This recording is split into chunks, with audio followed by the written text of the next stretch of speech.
Good evening, good evening, good evening, good evening, good evening, good evening. It is season 5, episode 44 of the Monday Night Plastic Crack podcast, the last one of the year, the last one of 2024, the one where James gets us all pissed.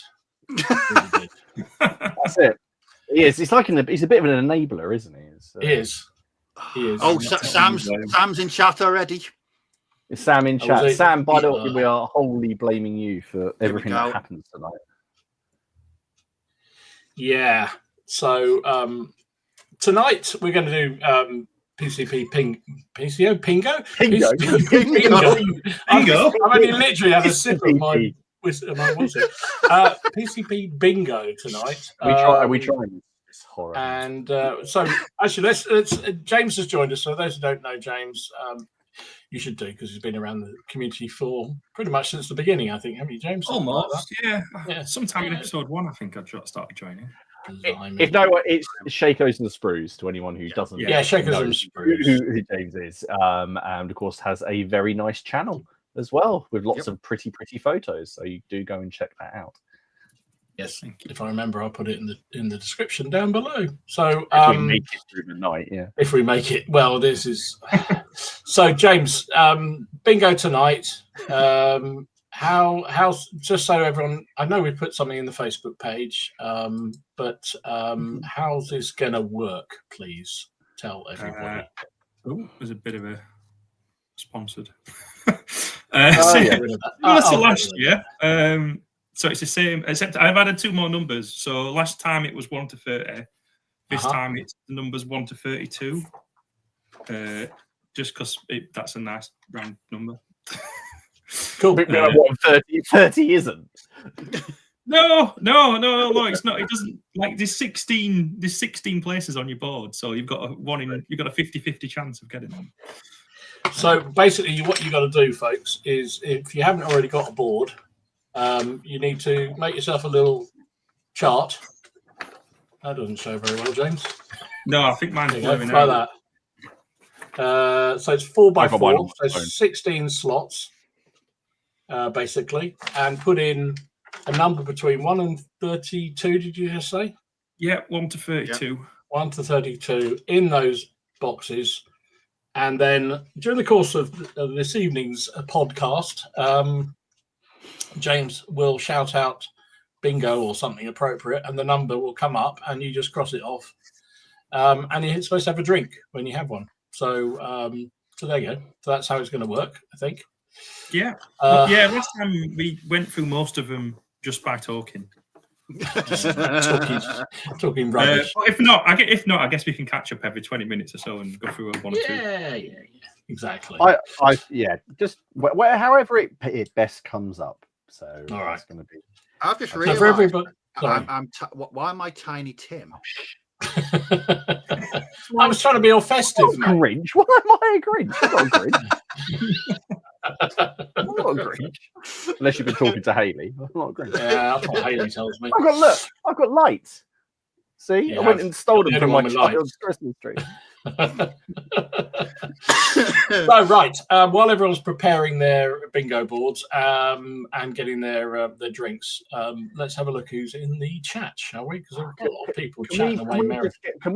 Can we just call out Sam now and try this thing? Because if I've got to go and get a different drink because this is undrinkable, then now it's right. Oh my god! Let's do it. So Sam Ferguson has kindly sent these beers. He bought them to CrackCon for us. Now, we'll tell you something, Sam. Steve's gone and found out.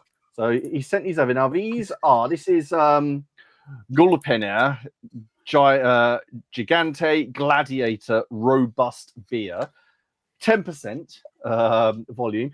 Steve, why don't you share with Sam what you found out just before we started? I was doing a bit of research, because if I'm going to drink something, I want to make sure it's not going to, I said, as I said to these guys, nothing good comes from the word robust. It never has done, never will do. We discussed this just before the stream, but we can't repeat. We won't talk about the other robustness. That's likely to get demonetized and deplatformed in about 12 seconds. Oh God! So apparently the brewery doesn't even make it anymore. It's that bad. They've stopped making. To be it. fair, though, that's a cracking colour. You know, I don't Are we think gonna try it it? does look a good colour. All right, cheers. Try it. Cheers all. Happy Christmas.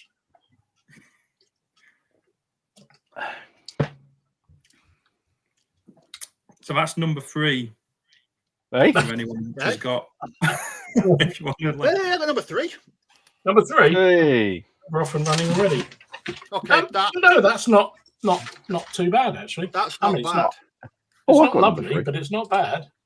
I have a horrible feeling though this is going to sneak up on us and kick our ass. Oh, That's like stealth beer. That does not taste like a 10%. So yeah, that's the problem. I'm now like, oh, I'll take another. It hasn't even got. It hasn't even. I was expecting That's some not- kind of. Oh, it's quite nice, and all of a sudden you get a Doc Martin to the temple. No, it's quite nice actually. No, I don't quite. I don't quite feel like the gladiator that's on the front cover yet. Yeah. No, by it the end of the isn't, stream, John. by the end of the stream, I thought. By 10 o'clock, Martin would be swinging around a broom handle or something, shouting freedom. oh my goodness! It's not going to be like that. We're just going to be doing this. Like, No, I'm gonna. Okay, My name is let's give it a score. So out of 10, what would you give that? Are we giving it a score now and then one at the end of the show? I'm going to give it a strong 6.5. Yeah, I was gonna say 7.5. That isn't. It's kind of Yeah, I'm warming gonna- me off the table. I'll give that a happy 7 at the moment. Yeah. 7. At the moment. 7. We'll circle back round to it. What's the 6 out of 10? 6. I like to think, Sam, that you are in that uniform right now as you're drinking. Well, what you want to That's why. Oh my god, the beer's gone to Martin's head already. He's thinking of Sam. Sam in uniform. Yeah. That's not bad. It's not something I'd go out of my way to normally buy or drink. But hold on a second. Excuse me. That's better. Oh, Wow. That escalated early. Blimey, really just literally started. He's already off. Are you settling on a 7? I think it's 7. I'm gonna say 7.5. 7.5 for me. It's quite nice. It's not what I was expecting it to be like. A combination of like terps and Kezi super strength or something. I'll just see what it says on the top. Vinny VD Vichy. Oh, look at that. On the top of the can. Oh yeah. Make me sure you kicked through your head. Welcome to the Plastic Crack 7. Podcast. Hey, number 7. Yeah. Did someone say Phil Gray then? Oh, right. Oh, blimey. I missed that. I haven't got that. This was a change. So last year we had Vallejo Field Grey. There's a lot of the AK paints being talked about, so I went for AK. Oh, okay. There we go. So that's what's that? 3 and 7 gone so far. Off you do that. Right. So anyway, tonight we're not just going to sit and drink. Well, we probably will, but we're going to do a version of Room 101 tonight. Yeah. So for those who don't know it, 101 is obviously it's a TV show over here. I'm sure it is elsewhere as well, where basically guests nominate a thing that should be removed, expunged forever from life. We're going to limit it to wargaming. So we've got 6 categories. So each of us is going to have a turn in deciding what goes into 101. We're each going to nominate something to go in 101, and we want you guys in the audience to nominate as well. And then whoever's taking the lead on it gets to decide on the day. On the day. All right. On the day. So that's where we're going to do it. So we'll get onto that in a bit. First of all, thanks to everyone watching on Catch Up. As always, we love you dearly. Also to our friends at Boards and Swords, who sponsor this absolute mess that is the stream. Remember, if you get some money from Grandma and you want to go and spend it, go to his shop and using PCP 5 code, you'll get an additional 5% off. It's already amazing. Number 1. Oh, number 1. There we go. Number 1. Hey! Yeah, I've got one. Yeah, good. So drink. Wait, I'm confused. No, do you drink if you've got it? Oh shit, I have got it. Oh fuck! All I right. think you just do anyway. Just drink anyway. That seems to be the way. Oh, okay. All right. I should say as well, off the back of the Soldiers of Napoleon premiere last night, if something isn't in stock, message Ian, and he's always happy to go and order things in for you as well. So I believe there was 2 or 3 people who went and ordered Soldiers of Napoleon yesterday. But if it isn't in stock, do send him a message for anything that you may be after, and then of course put in the code. Can I give out yellow cards on the Christmas stream?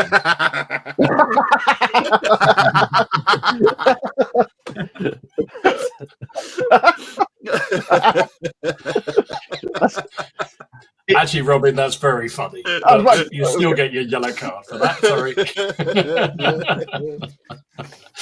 Awesome. Crikey. So yes. Oh God, where were we? Let's have a look at what we've all been working on first of all, shall we? And then we can get on to the topic of the night. So, Martin, what have you been up to, mate? Apart from playing Soldiers of Napoleon. I edited Soldiers of Napoleon. I finished. I edited that. Got out. Then I have been working on finishing off my Ruckus warbands, and then playing a game of Ruckus, and now I'm editing that game of Ruckus. So we had a grand old time. I've only got I've got photos of one of the warbands, which is the English Retuin.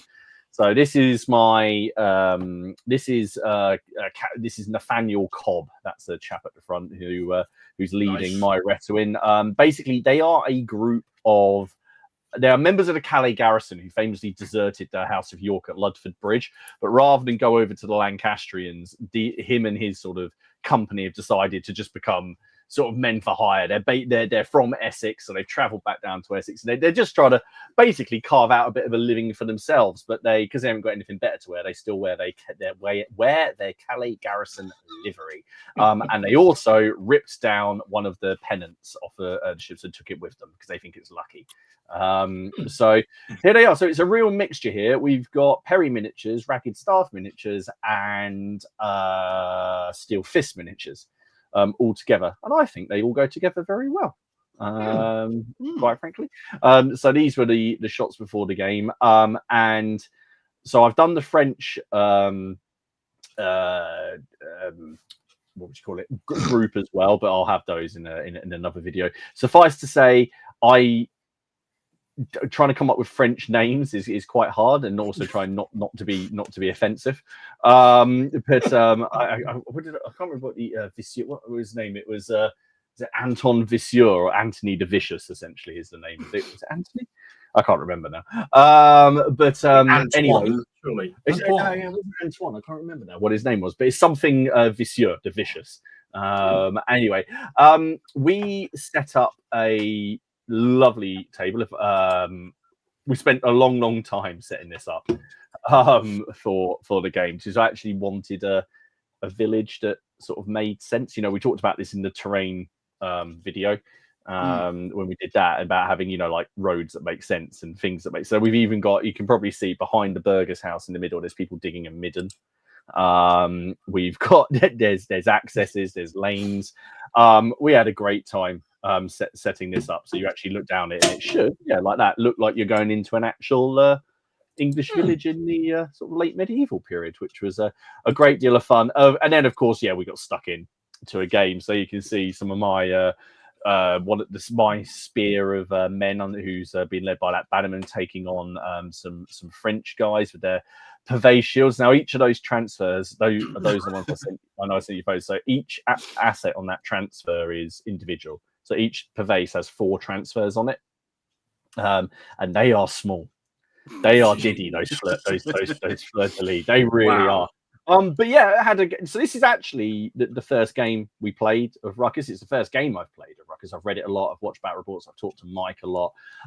And it was great fun. There's some really neat mechanics in it make a lot of sense. There you go. There's the French crossbowmen lining up to take on the longbowmen at the other end of town. And as you can see on the left, we had some villagers wandering around, and because it was quite fun having them just getting in the way, not really quite knowing what was going on. It was quite fun. There are some mechanics in here that are make a lot of sense. For example, when you're shooting with the longbow, if it's at long range, you don't suffer penalties for obstacles because you just fire over them. unless your target is within 1 inch. Cheers, Andy. Thank you. Unless your target is within an inch of cover, intervening terrain doesn't count. So you could fire over a whole bunch of walls as long as you can see your target and he's, say, standing in a road. The intervening terrain doesn't matter. If you're firing at long range, though, and your target is within an inch of another model, there's a chance the arrow is going to hit them. So it's that whole sort of raining arrows down. And it is fairly hard to hit people, you know, on the move. You've got to, if you're caught in the open and, you know, if you're standing still with a longbow and you're shooting, it's more about sort of rapid fire. And I got to say, the hand-to-hand combat mechanic of the dueling, if you like, is really fun. Really fun. The sort of pressing your advantage. That I enjoyed that. As you'll see in the battle report, my lousy dice rolling, because when you draw a card to see who's going to activate, which of your captains, and you may draw a cunning plan, and then you dice off to see who gets the cunning plan. So it could just be a re-roll or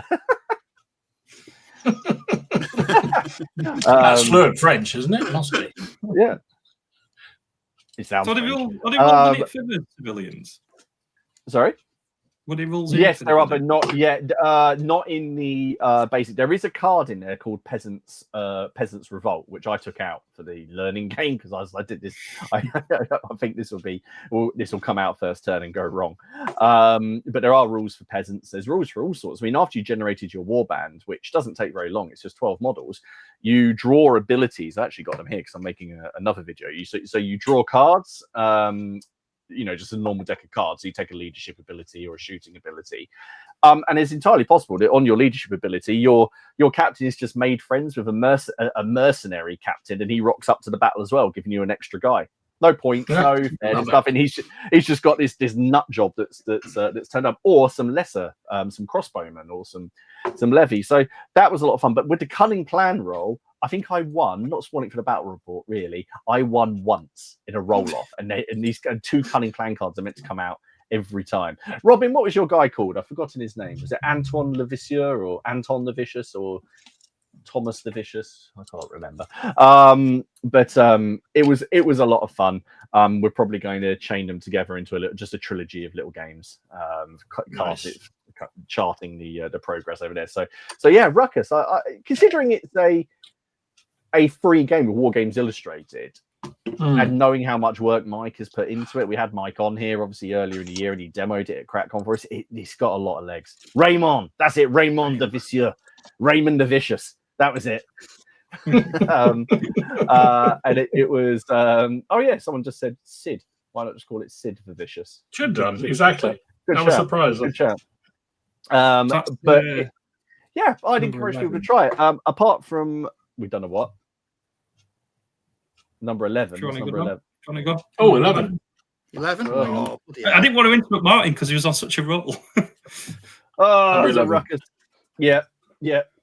Oh, I haven't got that one either. Blimey, I'm doing well, right? I haven't got that. And Carl suggested we probably got it as well, but number 9. Let me find it. Number 9. No, that one. Yeah, I'll have a drink. Number 9. What's number 9? Number 9. Was that not updated? There you go. 9. Yeah. 9. There we go. So number 9 covers 2, and I just love this photo. That's I so I had that as my screensaver for a little while, and I just felt judged. I'm actually surrounded by them at the minute because I'm stocking doing a big restock over Christmas, especially with the new miniature. And there's bloody resin figures anywhere, and I've got all these great Northern War Russians around, so I've got to make sure I don't pack the wrong models. Someone gets all over. Do you know what? I am really impressed with these Warbear now Battle Cat. I'm really impressed. I'll send you guys some pictures. But yeah, that was my week in wargaming, and I've sort of cleared the deck, so I'm not leaving any models out over Christmas, so therefore I'm not tempted to do anything with them. But I am completely surrounded by presents on all sides in here. Like they're everywhere, absolutely everywhere. Everything for everyone. I mean, the ironic thing is my presents from Haley are down here, and if I've been lucky, then some of the stuff that's going to be coming out of here is going to be unwrapped upstairs. It's going to be coming straight back in here. Straight back here again. So that was my week in wargaming. Awesome. What about you, Steve? What you been up to, buddy? Right. So, last week I was painting on the stream 10mm rock minis for my 10mm Midgard army, and I made a vow that I wanted that completed before the weekend, the whole 300 points, and I did it. I finished the entire thing, and I'm quite chuffed. The only problem is taking photographs of 10mm miniatures is kind of difficult. You can't really see anything. But I started off with these, so they're my well, then. I don't. This is by no means anything against your opinion, because I think, but they remind me of guinea pigs. They're very hairy looking. They're supposed to be wild boars, but they're very hairy, and they got big teeth. But yeah, these are going to be light riders. These are absolutely phenomenal sculpts. And so when you see them, you first get them, you think they're brilliant, and then you put a primer on them. Oh, thanks, David. You put a primer, and the detail just flies out. I mean, the other day I was on there. Some of them are bare. I've got bare feet. The orc riders. I was highlighting their toes, and they're 10mm like figures. 10mm toes. Yes. Is that 10mm? The 10mm, yeah. Number 10, as in yeah. As in 10. Oh dear. Oh dear. Oh dear. Do I need to click the thing? Oh, there we go. I think they're on there, actually. If we complete a line, what happens? What happens? Drink even more. You have to drink. You have to down your drink. Yeah. I mean, it just has to shout out in chat. Can we? That doesn't feel like a prize. That feels like a forfeit. I know it's a prize for everyone else, not for us. I think we should pick somebody else to have to take a drink. Shut off. So as you just saw on the slide that James put up, there's the completed army, finished, done. 300 points. Awesome. That is awesome, mate. I didn't think I was going to get it done. As you know, you sit down, you start up with enthusiasm. Because this was, I'd only painted about 3 stands this entire thing, and I've had it for over 12 months. But when you start, like, you get into a rhythm of painting them, they're really enjoyable to paint. I mean, you've got to keep telling yourself the 10mm, and you don't need to highlight their toes. But that's it done. In fact, I'm already working on the. I know in Midgard you build in like contingents, so I'm already working on a 4th contingent. I've just finished painting and basing some monstrosities. These are they're like sea trolls, and I'm also painting a stone thrower. And I said I bought that Rock Minis thing last year. They had like a Christmas sale on, and I didn't really know what to do with them. I know Dan, he plays. I think he plays Kings of War or Fantastic Battles using his, and I just like the idea of playing on like a sort of a 3x2 small area, and then I've just been looking in the box and I've got loads of spare stuff in there. So I'm going to be putting an order in the new year for a 2nd army. This time it's going to be undead. I think painting 10mm skeletons should be quite interesting and very, very quick. You're going to do the toes on them as well. Probably, as long as their feet are attached to their bloody ankles. Yes, I'll be doing that. I haven't got anything near me to paint or stick together, so I'm just going to stick these. I'll just grab these off the shelf just so I can stick something together. Another thing. Hang on. Oh no! Can I put them back? Too late. What's that? 6. Number so 6. Most of I think all the photos I've had so far have been from you, but most of the photos this time are actually from people from the group. This beard doesn't smell. Last time was very sporadic. This time, most of them are by someone's probably seen the work that they've done themselves. Will start showing up. Nice. Well, I didn't have 6, thankfully. Another thing I've been up to, I've been kit bashing. I've been cutting up and sticking things together that probably shouldn't be put together. I sent a few photographs to my mate before, and he was like, Oh yes, really? I know that he said he'd. He's got the. I think he's got a discount code as well. I saw that on Blue Sky before. Cheers, Steve. I might check that out. That sounds like a good start. So the kit bash, and I sent to my mate, and he was like, "What?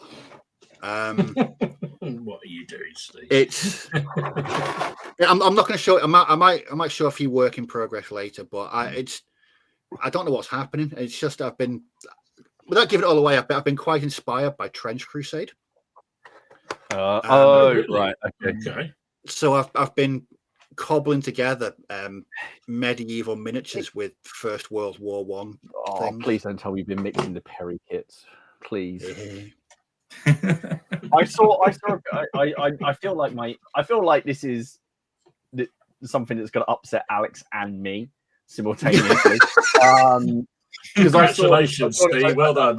I saw this picture of of what I assume was a World War, what meant to be a World War I soldier wearing a sallet.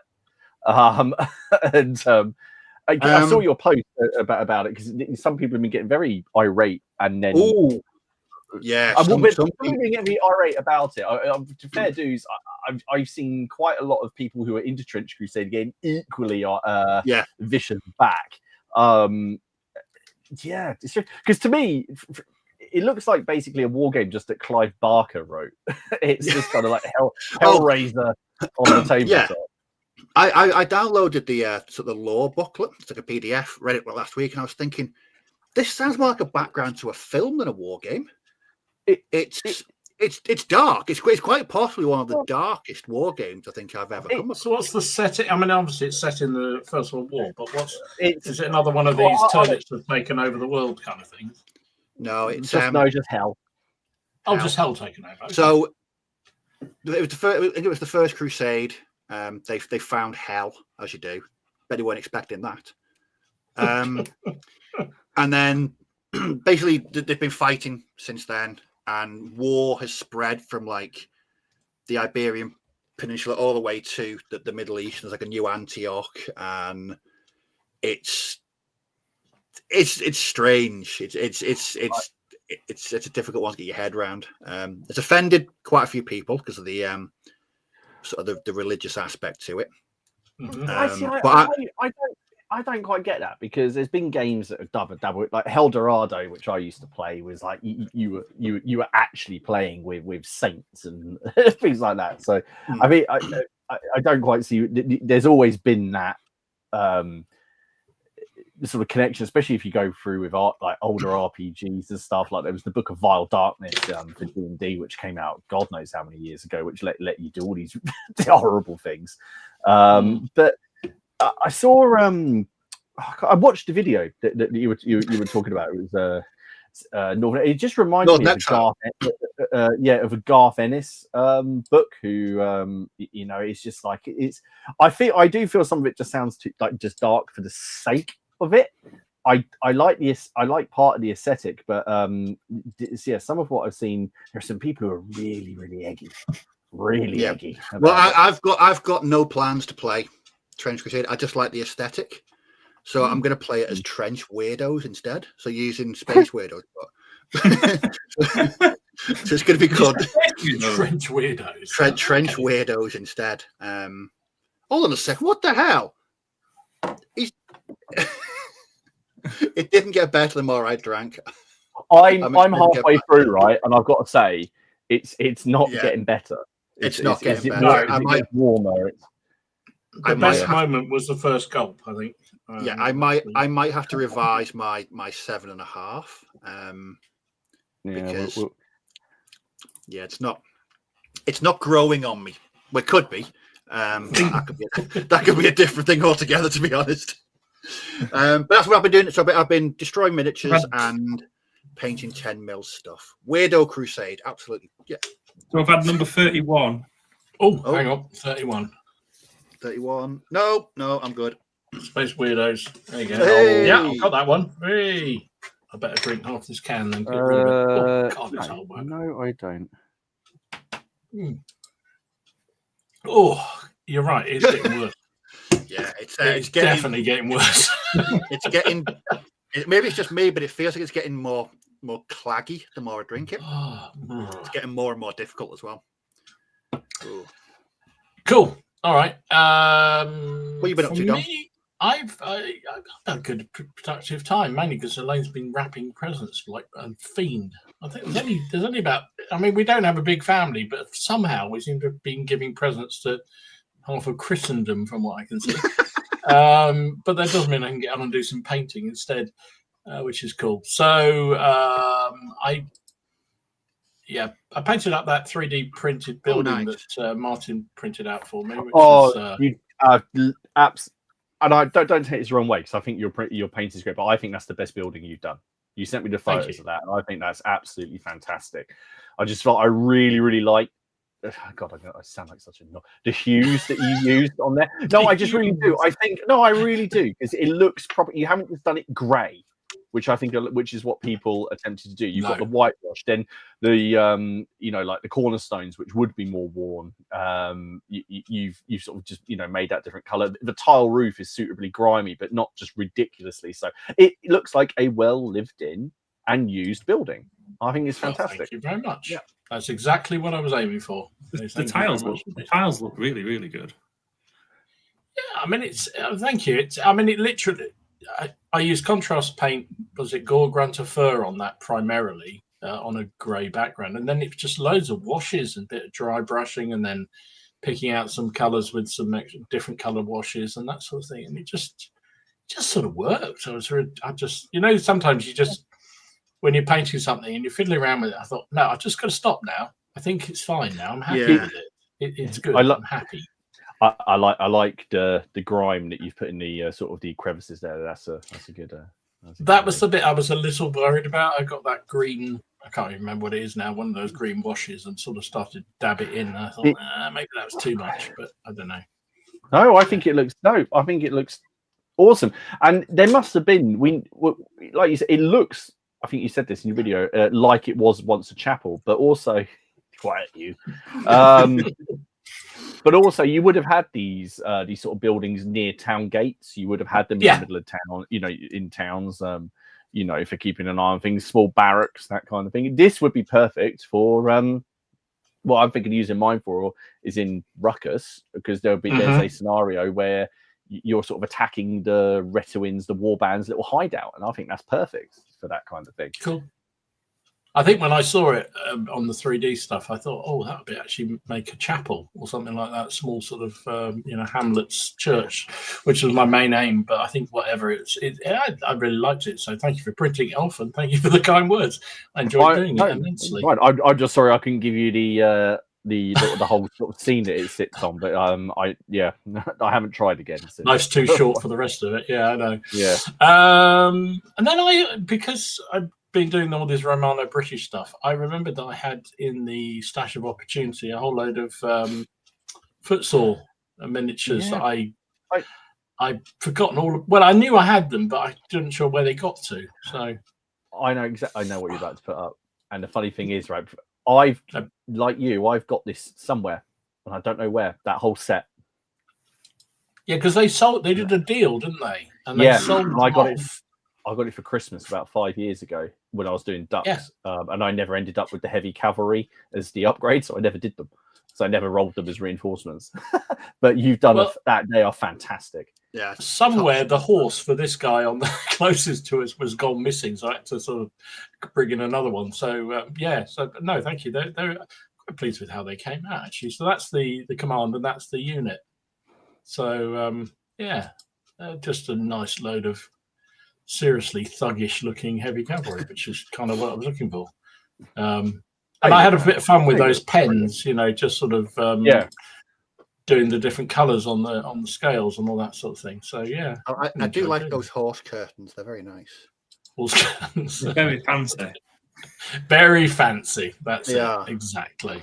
I have to say, I got so frustrated with I decided to do those stripy things on the spears and the lances, and I am just so cack-handed, and you get it just about right, and then you blob a bit and it goes wrong again, and then you try and touch it up again and it goes wrong the other way, and it's like so I gave up in the end. I do really like them. The problem is that they remind me of the scales we use at work in our photos. We put them down. So, which do look like spears. Can I ask a question just before we carry on? Sorry. So I've just opened this Natal Native contingent box. Since when did Warlord actually provide stats on? Oh yeah, I noticed that. Well, yeah, one or two of the newer sets do sometimes. But this is really old. This is a really old box. I think I bought it was the unmarried box a couple of months back. That came with stats in the info leaflet. That's really weird. I mean, I think it's a good thing, but I just strange. Okay. It does, John. It does. I think he meant it too. So yeah, then I also had a game of the new what's it called? War of the Roses, that's the fella. The new supplement, because Warlord sent me that, and so I did a game of it the other day, which I played over about 2 days solo, and I had a great time, really good time playing that. There is a very long video going up tomorrow. If anyone's interested and they're bored with the family, they can sit and watch it on their laptops. So yeah, and I really, really enjoyed it, and it inspired me to get on and start painting yet more War of the Roses figures. So I did. Don't mention it. I did some French. Yeah, but these look better than Napoleonic French. These are they're really cool. They're really nice. Very cool. So what I've done, because in the new supplement, they're mixed and they're not sort of split out in the same way. And I thought, you know what, I'm actually going to properly mix them. So this unit is a mixed bill. Well, actually, it's halberd. It's supposed to be halberd and crossbow unit as a unit of mercenaries. So I thought, right, I'll do that. So they are a French mercenary company, probably veterans with halberdiers and crossbow in the same unit. I just thought, great, I'm going to do that. So they always look great, those minis. Like, I think you can pretty much do what you want with them, and they always look really good. Do you know those Perrys? Just every time you get your hands on them, it's like they're just so easy to mix around. I've got a bit box. In fact, where is it here? Let me get rid of that picture. I've got this bit box here, just full of heads and arms and stuff like that. And I spent a very happy couple of hours the other night when Elaine was wrapping things, wrapping the cat, wrapping the dog. We haven't even got a cat or a dog, but it got wrapped. And was sort of making lots of units out of those bits. And then, because they all interchange so well, it's great fun. So yeah, that's what I was doing. But I'm really into it. Sorry again? You said you were doing the French though. Yeah, well, you know. Number 25. Oh. No, I'm good. 25. 25. Hang on. Don't who are they? What you might like that one, Steve. Okay. They're French, Steve. It says so there, mate. You're blind. So I've kind of done something similar. Even though I've got a lot of this supplement is prompting me to fill in some of the gaps in my collection. So I've started sticking together some Lancastrians, because I simply go, I need to have Lancastrians to fight against at some point, even though if I can't find the opponent. But also, I'm so tempted to do the Burgundian War. I'm so tempted, because I've got so many pikemen up there. There's a white box. Do you remember I got sent all those pikemen from Warsteel? Yeah, I think I've got about 200 up there. They're all mad. they're just in that, and but I'd be very tempted to do that. And but also some other lords as well. I've been tempted. I was looking at the Battle of Pilton, doing the Irish one, getting some gallows glass. What was the name of that miniature company we saw? The one from yes. Christ. Tiger miniatures. They had Gala glass as well. They had Gala glass. They did, didn't they? and they look really, really cool. But and what I like about them is that mixture, because I could see, because basically if you take a Kern unit, it's an upgrade to get the Gala glass in there. So you can sort of just get a few Gala glass to put in your unit and make them look a bit harder and tougher. So I'm fiddling around at the moment with the Pike unit I'm doing, again, like I didn't need any. And I'm doing the front rank of crossbowmen, so they can be a mixed unit of crossbow and pike. Because that's the thing in that supplement. So yeah, it's given me a bit like you. I mean, most of my forces, apart from the Stanleys who are on their own side, most of mine are Lancastrians. So I'm actually trying to do a few Yorkists now to make sure I've got a bit of both. So yeah, and lots of mercenaries because they seem to play quite a big part in that supplement. So yeah, really happy. There you go. James, we haven't come to you. What have you been up to, mate? Anything gaming wise? Oh yeah, but have you done? Oh, what's that? Yes, I'm done. You didn't paint much this week. Nothing much. No, it's quite a week. I didn't do a whole army. Don't worry. Number 2. Oh, flip. Oh, for God's sake, James. Invite more because we like you. We're not halfway through yet, and there's still loads of numbers left. I see. This is the thing. Like, I've kind of ended. I'm kind of going on. I don't know if it's going to you can see this, but I've kind of got this weird horseshoe of crosses on my bingo card. Oh, this beer is just not very nice. It's not good, is it? I gotta say, I've had to open another beer because I can't drink that. It's hurting me to drink. It's against my morals not to finish it, Steve. I'm going to finish it. But I'm going to take my hat off because it's having that effect on me. Why? Have you seen the colour of my face? I'm really warm from drinking. I don't know what's in it. Do you know? I'm actually looking forward to hit the rum because that'll be easier to drink than that. This beer glass, this is from the Berry Beer Festival. You got like a tankard when you went in, like like one of these. But it was so you got the Berry Beer Festival one here, but then on the back you've got it was sponsored by A1 Cars. They're a taxi company, and here's the number underneath. Just in case. That is a really good piece of marketing. Well done. I know. I thought that was brilliant. Oh god, yeah, it's a bit chewy. I think Yeah, Sam had the right idea. It's getting a bit like treacle the more I drink. Okay, so what's the revised score for it then? I'm currently on a 5. Yeah, mine's down to about a 4.5. It's yeah, I'm going to go 5 because I've almost finished it and I'm still alive, so it hasn't done its job. No, Sam, it will be finished at some point tonight, but at the moment I'm going to have to start drinking Old Speckled Hen. It's slightly less. Something familiar. Yeah, I'm going to go 5 for that. I'll go 5 at the minute, but it might drop. It might go. You can't have a thing for 5. Yeah, I've got a thing for 5. Oh, jeez. What? It's easy to 5. Crack on 5. Crack on 5. Oh no! Oh. I haven't got that one. I just have like knowing here that I've got Ken's beer here, and Ken can't make it because Ken's away. He was going to try, but I got his beer. So if I have to drink his beer because that ginger git isn't here, I'm going to be very upset. I think you should drink his and penalty. Really If everybody hits the like button and we get 100 likes, then Martin will have to drink that beer. How about that? That came up on my Facebook memories today. 2 years, 2 years ago. In fact, 2 years ago, right now, I was sat in my living room being traumatized through watching Fury. You deserve it. You deserve to be traumatized after what you do to Perry figures. I don't care. I make no apologies for anything. Let's move on. This is turning into a shambles, as we knew. I was going to say, that's just reminded me talking about the bastardization of the Perry stuff. You know what those AI videos? I don't particularly want to see more, but I'm surprised that Steve hasn't done one with the turnip stuff. I was actually slightly disappointed that he hasn't done one. If I'm honest, I'm rather annoyed by them already. I'm fed up with them already. But all my turnip stuff is. I had a massive tidy up the other day. And I literally just all my hobby stuff was very, very tidily put away. One, now I can't find anything. But I literally can't. I was trying to find coffee stirrers last night, and I've got no idea where I put them.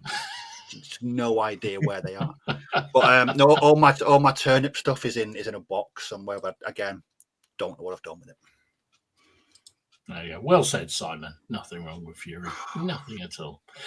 Right, let's move on to the meat and potatoes of the show, shall we? It isn't just to... It only took 45 minutes. Yeah, I know, 45 minutes in and we're finally there.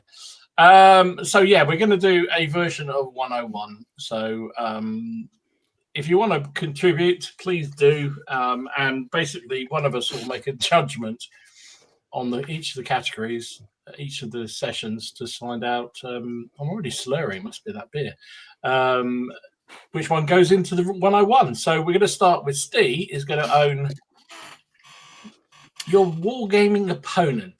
So this can be as broader as you like, but if you name names, I might have to strike you off because I'm sure we're getting all kinds of problems. So what kind of wargaming opponent would you want to see binned and why, Steve?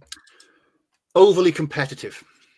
I'm talking rapidly overly competitive. At the end of the day, we play with toy soldiers with dice. That's what we do. And we get an immense amount of fun from it. What I don't want is let's be honest, my time, which is quite a precious commodity, being ruined by an idiot through being overly competitive. There's nothing. I've been quite lucky in that it's been quite a while since I came up against someone who was overly competitive. I did so a while back at an X-Wing tournament. Again, I'm not going to mention names, but I came up against a guy at an X-Wing tournament, and he was hands down. Of all the years I've been wargaming, it'd be 33 years this year. Hands down, the worst opponent I have ever come across. Because it was a tournament, you're there to win, but at the end of the day, it was Star Wars. It's just everyone was there to have a good time, roll some dice with some fellow Star Wars fans, make some TIE fighter noises, and just have a good time. And he sucked every bit. The way we were playing, we could have been playing Snakes and Ladders, we could have been playing Monopoly, we could have been playing Connect 4. That's how it felt. It didn't feel like I was playing X-Wing. It felt like I was playing a game, and it totally sucked. And when the game was over and he kicked my ass, I couldn't wait to get away from the table and from him. And it sort of soured the next game for me, because I thought, well, if I've come across him, is this next one going to be like, that's a very, luckily nobody else was. I only met good people the rest of the day. But I thought, why do people have to be like that? That was what I went away from. It was like, you wanted to win the tournament, fair play, but smile. Smile while you're playing. It's not illegal. It's not against the law. You can actually smile while you're playing a war game. It's against, because people invest. Okay, we're talking the past tense now.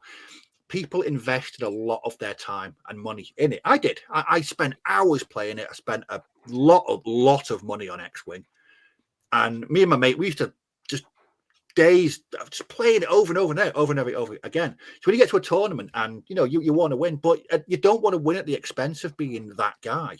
And this guy, if you'd looked up that guy in a dictionary, there'd have been a picture of him, because it was the single most unpleasant wargame experience of my life. And I thought, it was my first ever X-Wing tournament, and I thought, is that what people do? But it was just the no smiling, the no banter. The first game I had, me and the guy were just laughing the entire way through. We were making TIE fighter noises.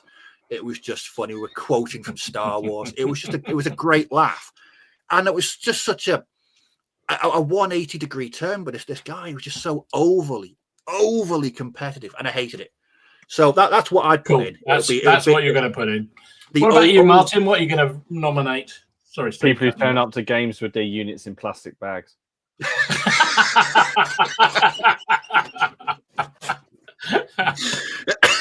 done, that man. I mean, I'm not. I just like. Do you know what? He wasn't even my opponent, but I mean, I am at that point where I like to put together a nice board, and so I absolutely accept that. Some people might not enjoy basing, so they do very basic basing. That's totally fine. I will even play people with unpainted minis, sometimes whatever. I'm happy. But what I don't understand, what I don't understand about that whole episode is why he bothered sticking them together. So you've got a sandwich bag done up with a cable with a little bag tie. with 10 orcs. You've gone to that effort of doing that. But why? Like they would have taken longer to. Why not just get all the component parts and just snip them in? I would have more respect for it like that, because you say, "Oh well, I haven't stuck them together yet, but here's the bag. Here's all the pieces. All the components are there." But the thing is, Steve, well, do you think the beer is having an effect on Martin? He's definitely heading that way. I genuinely, the chap who was playing with him, because they played the game. And this chap was the guy who was playing him had Grey Knights, and really nice looking army, and fair enough, it's at a club, and he must have agreed to it. But I just wondered at what point they said, "Oh, do you fancy playing 40k this week?" "Oh yeah. What are you going to be?" "I'm going to be Grey Knights." "What are you going to be?" "I'm going to be Orcs."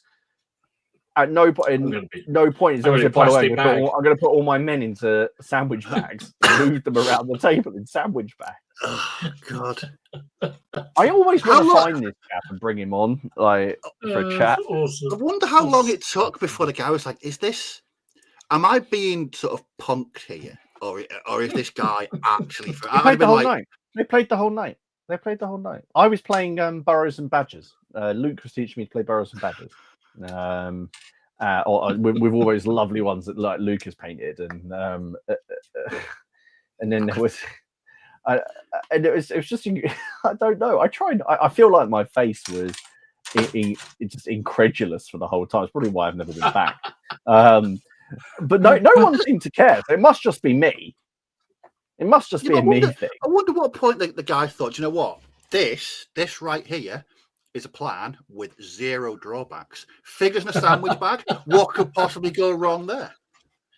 I'm going to get a pike block and put it in a sandwich bag, and next time Yorkshire does a participation game, and just plop it on the table with all the pikes sticking out of it, like some random cushion.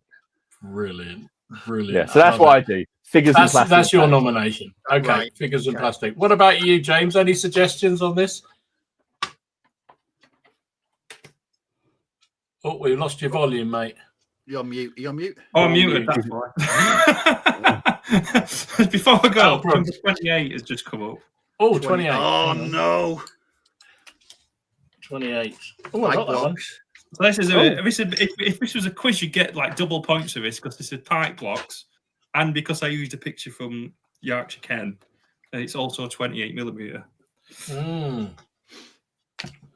Cool. Well done. I don't know. I was struggling to think for this one. I'd go a slight twist on Steve, actually. Yeah. Not overly competitive, but people which don't let the other player have fun. Yeah. Fun suckers. So like, even if you play non-competitive, sometimes people will be like, "Oh no, that's like a millimeter away or something." Yeah. But the not in the game's gone spirit really of the bad game. with the entire game. Let them have it. Just let them have a bit of fun. Yeah. Awesome. I think that's a fair extension of Steve's comments there. Well done. For me, I'm going to go... because I agree with both... all three of your comments, to be fair. So, and I knew I would. So the one I'm going to go for is downright bloody cheats. Oh, there's people... you're playing a game, and it's a friendly game, and they'll move figures too far. Or they'll move them... or they'll claim that they've done something you bloody well know they haven't done. Yeah. And you're trying to be nice to them. There's no problem when you've cheated. When it's like, when someone does a movement and they just, it goes that little bit too far, or if, someone's, have you taken that action? You go, oh yeah, and then you realise that you didn't, and you go, okay, fine, fair enough, we'll just carry on, whatever. But no, I know what you mean. Especially, front to back facing drives me nuts. Yeah. Where people from the back, so they get that extra. And measure from the back, so they move. You're supposed to move 6 inches, but they suddenly move 9 inches, and you go, "But hang on a minute, I'm moving forward 6. So how did that reach?" Do you know the worst game for that is that I had? Saga. I don't know why, Yes. but it's with the sticks. For some reason, if you take the tape measure and just replace it with a measuring stick shaped like a sword or something, it seems to like really confuse people. Fortunately, that hasn't happened since I stopped going to the club and stuff. I think it sounds like everything's better since you didn't go to the club. I think it's probably just better that I don't go. They probably have more fun without me there.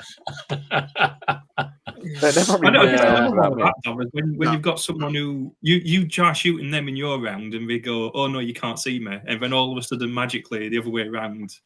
See, James, I used to competition games, so I know the trick of the trade on that one. So what you do is you move up and you go, I am in range, right? And then they have to say, yes, you are. And then when it fires, you see, you know. But you're right. Yeah, that's a classic, isn't it? It's like, yeah. Hang on a minute, I just fired at you, but you can't, you fired at me and I couldn't fire at you. I think one of the biggest cheats I ever came across, again, was an X-Wing tournament. And with X-Wing, asteroids. There is a theme. You have asteroids that are quite integral to the game because if your ships fly into them, and you place them tactically to sort of, maneuver around. Every time this guy's ships were in sort of within, he was maneuvering near. He'd bang the table. Oh, sorry about that. Oh, sorry, I bumped the table. Or he'd move his ship and his elbow would like. It was just. I was just like, you're cheating. It's not. You're not even trying to hide it. Yeah, I know what you're doing. It's not even subtle. If you were subtle about it, I would almost applaud you for it. Well done.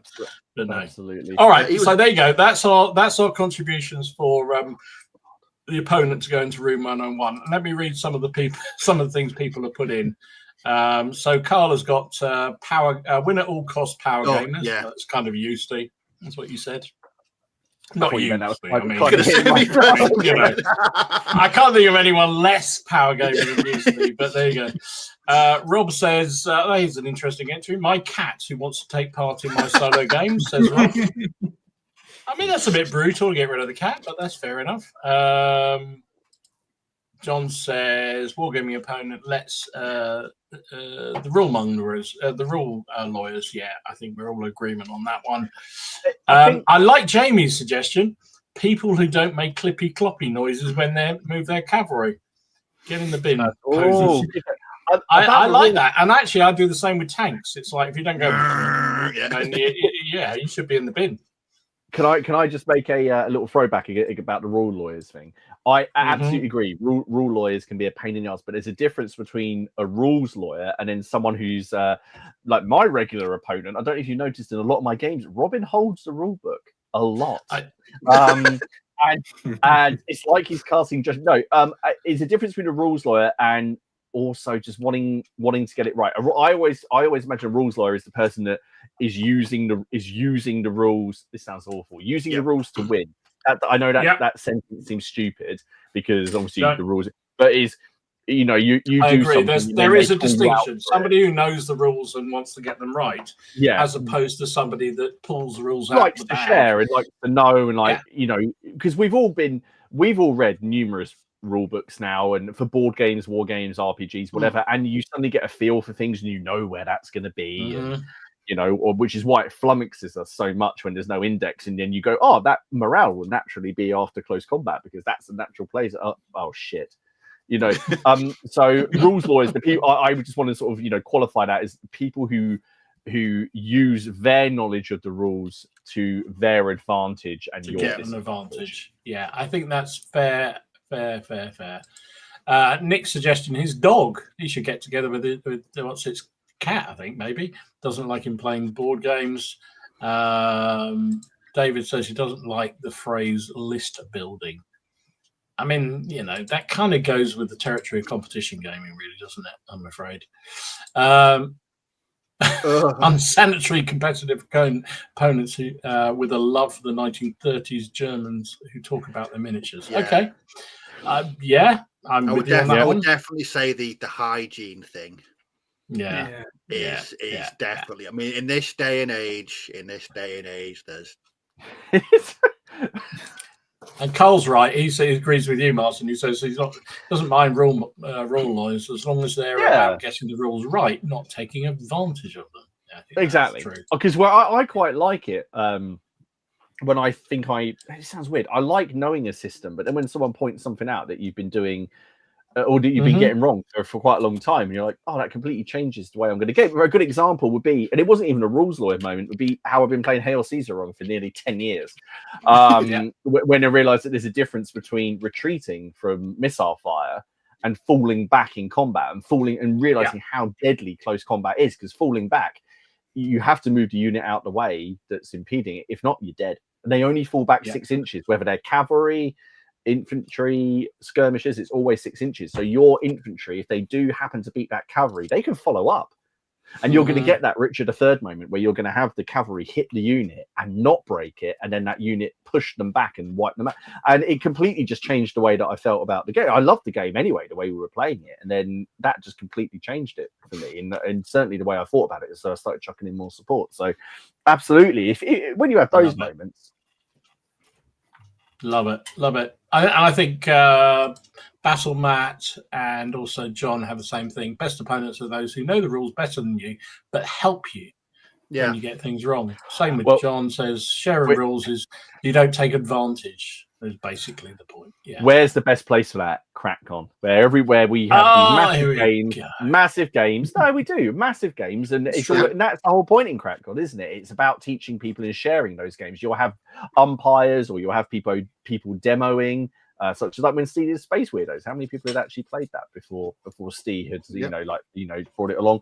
And that's it. People who want to share the game so that you're taking part in it. And if you're hosting a game like we were, and you can actually get people sort of excited enough about it that they then start to play. It's like when James and Aaron were fighting each other down my end of the Gagovia board, and James was like screaming 13 at him.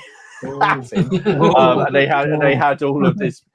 No, it was vicious, but it was great to see, because you had that initial you sharing with them and showing them the rules, and then they get to. I mean, I know James knows, but it was great fun, and it was just good fun, because we were stumbling through the rules, because I don't know how much Aaron had played Hail Caesar, but I don't play it often enough, and when I do, I get it mixed up with pike and shot and black powder. You get some weird amalgamation of all three. But what number was that everyone was shouting? Oh no. Oh, 13. God. We got another one. 13. Oh, he had to get his figures in, didn't he? He had to get his figures in.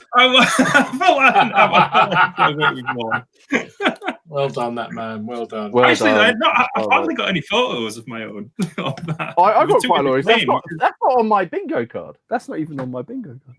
Oh. Right then. Okay, Steve, your decision then. So we've got plastic bags from Martin. We've got rule mongerers, or people who a little bit fast and loose with the rules, shall we say? Fun suckers. And we've got I can't even read what I've written down here, but we got Rob's pussy as options. So what's going in room 101? I'm going to say people that suck fun from the war game. Cool. If fun you're suckers are in 101. If you're spending time throwing dice with toy soldiers, it's going to have to be fun. That's what we do. It's a hobby. It should never be a job or a chore. No. So yeah, they can get right into room. They are in the bin, as they say. Yeah, Aaron was great if he's never played before. No. So they just said Aaron has never played before, and then we've started this, and yeah, okay. 13. Right. Next category. Paul. We'd hear him from on the podcast, I reckon, if he was shouting. Paul is I love Paul, but his contribution to that game was amazing. What a season! But also just hearing, like, I'm pretty sure the foundations of Boards and Swords shook. We need, whatever we do next year, we need a war cry. I'm not judgmental. Maybe of you. Maybe of you. You're up again. Maybe of you. Right, come on, category 2. Martin's going to have this one. Your wargaming teammate. Now, we're not going to remember. We're looking at people to bin here, not to keep. So, what kind of opponent, what kind of teammate, or people you play with on your side? I mean, would you want to see binned forever? Oh, can I name names? I'm actually going to name Yeah, names. if you want. James Miller, who that wasn't even subtle. So I've got a story here. So I went down to the club in Colchester and played a War of the Roses game against Ben and Tony, and it was those two against Miller and I, and we set up the battlefield and we went with deployment. And Miller, I remember vividly, said to me, "Where do you think I should put my cannons and my missile troops?" I said, "Well, you've got this nice open field of fire here. You know, that's quite a good place for you to put them." He deployed them behind a wood, and then spent the rest of the game failing and blundering to move them, and then moaning about it, leaving my forces to pick up the slack. So we had half our artillery was just out of the game from the start. And bless him, it was such a good game, and we did really well, and he got everything else into it. But I guess mine would be the teammate who asks and then just doesn't do what he's told. And doesn't follow the plan. Who doesn't follow the plan? It's always weird because if you have that teammate who doesn't follow the plan and it works out, then that was a stroke of genius. But if you have that teammate who deploys their cannons behind a wood, then you sit there going, why? Sorry, dude, if you're watching, I love you. Love it. What about you, Steve?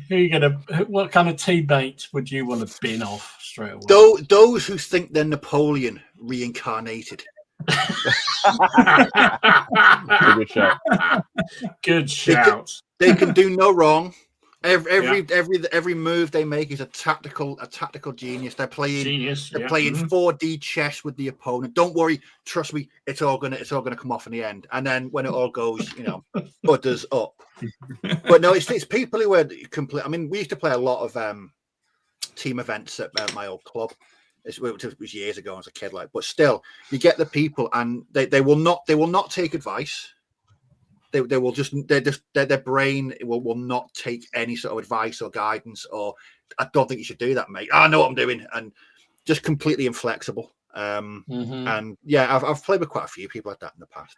And you just think, again, it's not fun. If you're there if it's a team effort, let people participate. Let everyone have a go. Let someone make some decisions. But no, when the sort of when they think they're Napoleon, I think that's the pocket Napoleons. What sort of troops would Napoleon command, Steve? Careful here. It's a trap. It's a trap. It's definitely a trap. Would it be French, James? Well, what would you call French if you were Ken? Ultramarines. Yeah, number 16. We've had that. We've had French. We've had this, haven't we? No. We had French, not This is the twin to the other one. He's mixed it up. Oh, jeez. Right, okay. I know I kind of led that. Well, I've finished this beer now, and I want to revive. Oh, God. I've still got about a third left. I've just poured the rest into the glass. I'm going to have to get rid of it. Oh, wow. Yeah, okay. So, Sam, congratulations. That's can I put the beer into room 101? That's gone down in my estimate. That's horrible. That lured me in with the promises of it actually not being that bad, and then it's finished it up. That's like starting a night out and ended up in the Tiger Bar. About the opposite of that peanut butter stout that I had at Cracked. Oh, that was. You mean the peanut butter stout that caused you to be nearly 20 minutes late deploying? Your division. But it must have been something. It was lovely the night, but the next day was not very good. Remember about an hour ago, I said, "Oh, hasn't this got a really pleasant aftertaste?" Mm-hmm. I'd like to revise my statement slightly. It's not got a pleasant. It's not got a pleasant foretaste either. No, down, Steph. Down. Like, I would not be surprised if in 10 years we go to Derby and Steph is the proprietor. I think you're right. I think you'd be absolutely brilliant. All right, so we've had two suggestions. What about you, James? In terms of a teammate, who are you going to bin off? This is hard because I love playing games with people because you get the unpredictability. But at the same time, I think I would say those who try to just have a plan and that's their entire game. Like I love just go winging it, just wing it and go with what you come up with while you're playing. Because the ones where you come up with a well-formed plan, it just never works. Right. So sort of too fixated on their plans. Yeah. Can I ask a question? Does anyone else actually, when you're playing those games and it's your side, do you actually enjoy watching it fall apart when you're losing? It's your side, and then they said plan, and it falls apart, and you're sitting there feeling quite smug, even though you're getting your ass kicked. And yeah, does anyone else just get that sort of? Is that not what happens when you play Rangers of the Shadow Deep? Essentially, I mean, what happens when you play Rangers of the Shadow Deep? You don't get past game one, mate. That's what happens. I think it's when someone's like so overly confident that they're doing the right. Oh yes, this plan, this outflanking maneuver. Oh, winners the game. Oh, collapses. We lose, and then they skulk. They've got no plan B or. Yeah, you've got to be adaptable, haven't you? Yeah, I agree with you. I'm with you on that. I'm going to nominate. So I used to do back in the day. Used to do a lot of 7th edition WRG doubles competitions, and also Warhammer Ancient Battle competition doubles. And I can remember, and this isn't one of my teammates, but my opposition teammates who actually ended up having a punch up in the middle of the game. They actually had a fight, and one of them walked off and didn't come back, and it was only like the second game of the weekend. Did it involve kind of in sandwich bags? Well, in those days, you used to carry around in toolboxes, so if you bang them into people's shins, you knew all about it. It wasn't that game you had the other day with Dave Brown, was it? You didn't have a punch up. So basically, the type of opponent you'd like to get rid of, or the type of team that you'd like to get rid of, is one that doesn't violently assault you. I just sat gobsmacked at the other side of the table going, what the heck is going on here? But yeah, they did have a natural fight. There you go. Wow. So there's our suggestion. Sorry, carry on. I've seen an actual fight over on an RPG playing D&D or Pathfinder. I saw someone who got so egged off with what this other person's character was doing by loot stealing that they just lamped them. See that? All right, we'll take that one. So there you go. So Martin, your choice here. We've got the wargaming teammates that we want to bin off. So you've got Miller, basically, was your suggestion. Pocket Napoleon, which was James's. Plan fixated, that sort of thing. What was your Steve? I've forgotten already. I did write it down, but I can't read it. Man with the Napoleon one. Napoleon, Pocket Napoleon. That's right. Yeah. And James was the plan fixated. Mine was lamping somebody. We also had. Sorry, carry on. No, go for it. We had Carl's suggestion. I used to play in team competitions, and my teammate agreed with the opponents when they were cheating. I think that's a strong entry from Carl. That's amazing. That is absolutely brilliant. John says, I play with a couple of ex-forces people in my club, and they're tactically inept. I like that. It's also quite strong. Benjamin says, that player in your team in a team battle that keeps squashing the new player who barely knows the rules. Yeah, that's pretty good. Oh, yeah. That's pretty brutal. Oh, no, that's a strong thing. I've seen that a couple of times, and I've seen that very recently, actually, as well. That's some things. And you try to do that thing where you step in, like, sort of like, come on, it's all friendly here, and there's just there's no mercy. No, there's no understanding or help, is there? Alid has a gentleman who during a game at a club started nicking things off the table, including my limited edition tape measure from a club in Singapore. These are strong. I like this. This is really cool. Of course, if anyone takes your CrackCon dice, you are fully legally allowed to. You're allowed to lamp them, aren't you, on that basis? Yeah. So we need to leave. Richard says people who don't take the CNC role in a multiplayer game and then blame you when their side loses.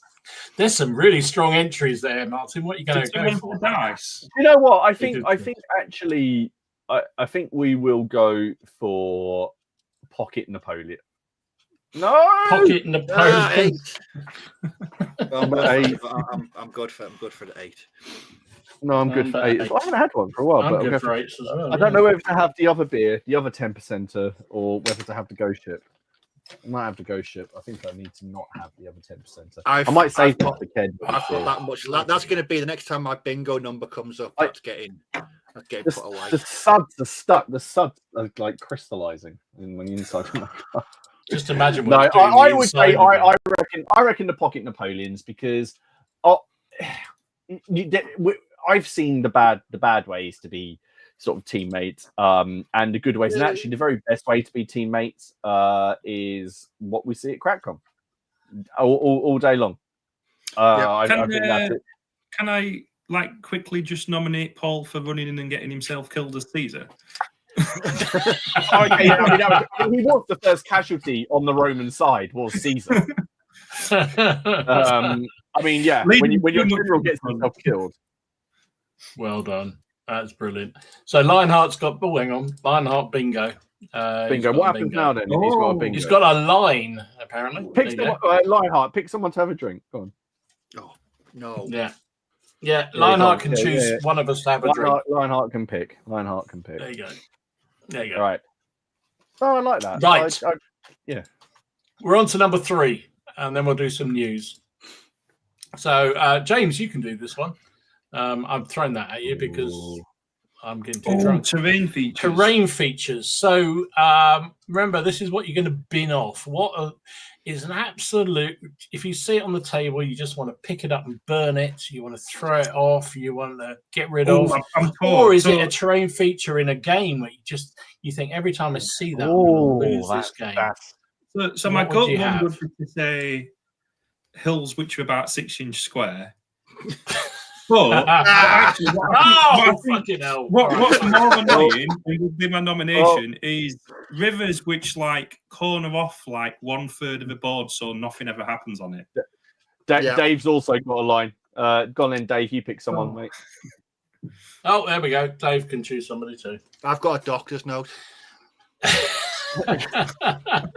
So what are we going with, James? Is it the hill or is it the river that has no function at all? Well, the hills vaguely have a function, so it's going to be like the river, or it could be something else. But it basically just stops a big chunk of the board being used. Right. Yeah. It's usually a river.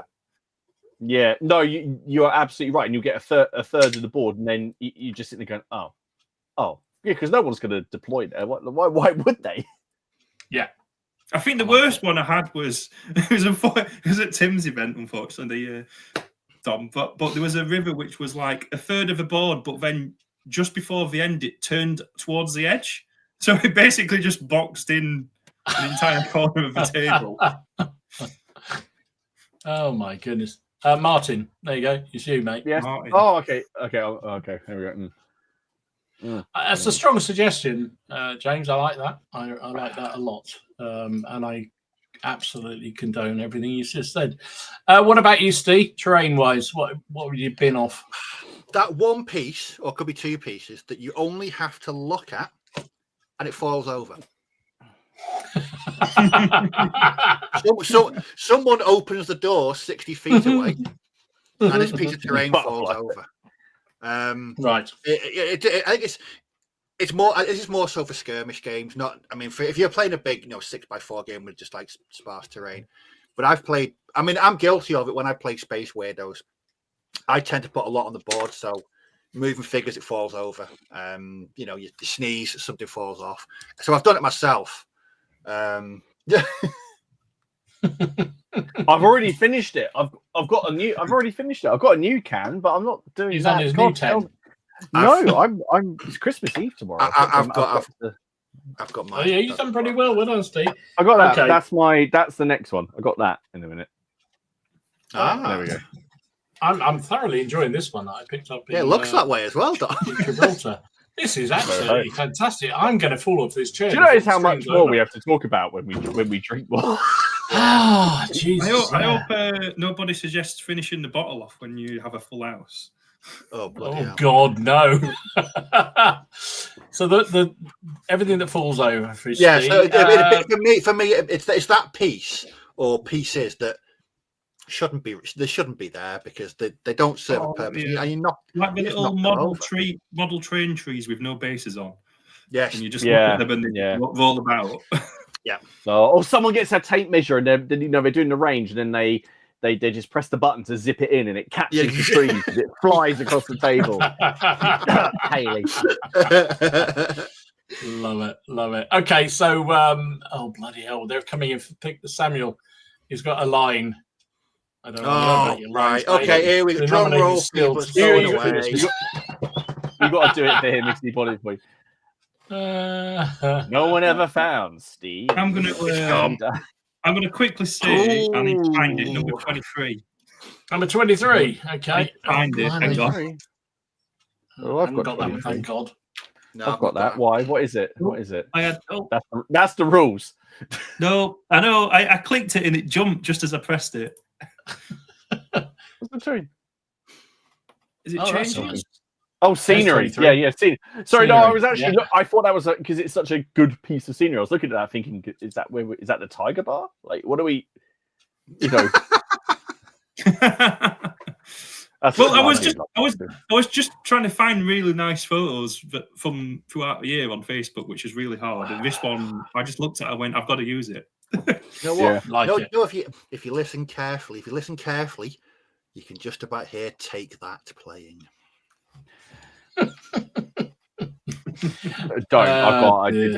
There's Gary Barlow floating around. So I don't. Oh my God, Blingo! 2 lines. Blingo. What the fuck is Blingo? Blingo. It says bingo. Blingo. Oh, flipping heck. Blingo, bingo. That beer's got too much. Right. Okay. So, what are we up to? Martin, your choice. What terrain are we going to bid Right. off? So mine's fairly recent, and I don't so much rage about it. But I don't like. I've gone off using road segments. Yeah. I now just use scatter because in my head it looks better. You can do what you want, and then you can sweep it up and put it away into a jar. Yeah. And you haven't got that annoying thing. They don't get warped so that they don't sit. No matter how hard you try, when people use modular roads, they are never, ever all connected at the end of the game. No. Yep. There's that weird bit where either one bit will be sticking 6 inches over the edge of a table because you haven't got that last 6-inch piece to put on, so you've got to use the foot-long bit. Or you're like, oh, I'm going to put this random curve in because I haven't got a piece. Or you have it and they won't quite reach, and then you've got the worst sin, which is the road to nowhere. And that pisses me. And that's just just the road to nowhere. I knew you were going to choose this one. The road to nowhere. Which is probably that should be the name of our podcast, really. I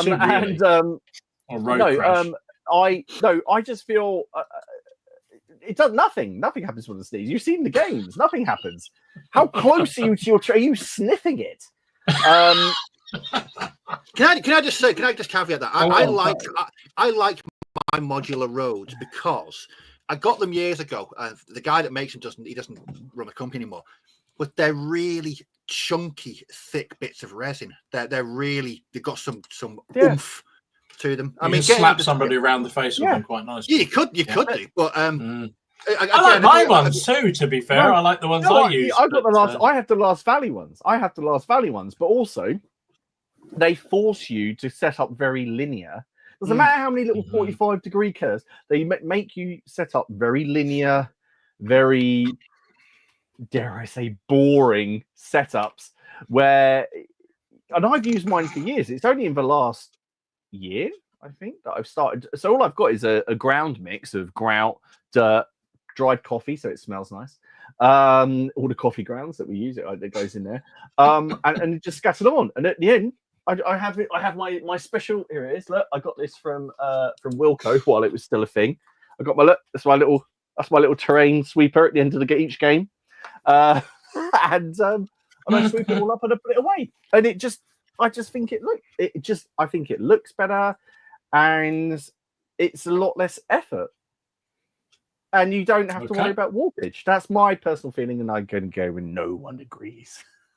I'm going to go back. Well, it's James who's going to make a decision in a minute. So I was going to go with Roads to Nowhere, or sort of terrain that has no sense. That was the one I was going to go for, but you kind of covered that one off. So I'm going to go with hills where you can't put your figures on, but they just slide down. Right. Yeah, that was a close second. You know? Absolutely. That just drives me. I mean, I've got some, and it still annoys the tits off me. I've gone off. Do you know what? When people have got these mats now, lovely mats like Geek Villain, and then they put those polystyrene hills on top of them that you can't get your models on. And but these mats are lovely, and you can hold that. Just get a t-shirt or a tea towel. That's all I use is towels and tea towels, and put moderate in. The hills are much bigger. You've got natural looking elevation, and the models will stand up. Yeah. I have to say, I did for ages, used to put them on top. And then I thought, like you say, mainly because I thought for the video, it was a lot easier for people to see. But then shoving them underneath looks so much better. And they actually stand up on the figures, stand up on it. Yeah. It's amazing. Yeah. So, yeah, I'm with you on that. I completely agree. All right, James, your choice, mate. You've got a bin. So we've got, hang on. Let's have a look at some of the suggestions. There were quite a few came in very quickly. Hills.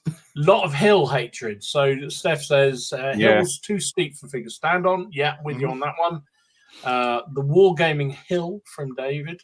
I'm not sure what that means, but anyway, there we go. Don says hills where slates go straight up. Yeah, that's true. The whole sort of thing about where the crest is and where there's a, I don't know. Just that drives me insane with hills. It's like, I don't know. Cliffs in the middle of a plain. I was going to say that. Yeah. I mean, that's true. There's literally no. It's like they just got right. That's there. It's like what? It makes no sense whatsoever. No. Absolutely no sense at all. Mini agnostic modular roads. He's with you. Yes. Yes. Like Martin. Yeah. There we go. Thank you. Yeah. Okay. Another one for hills. Rough or hills. They're impossible to stand figures of. Yeah. I'm with you, Carl. David says unfordable rivers down the middle of the board.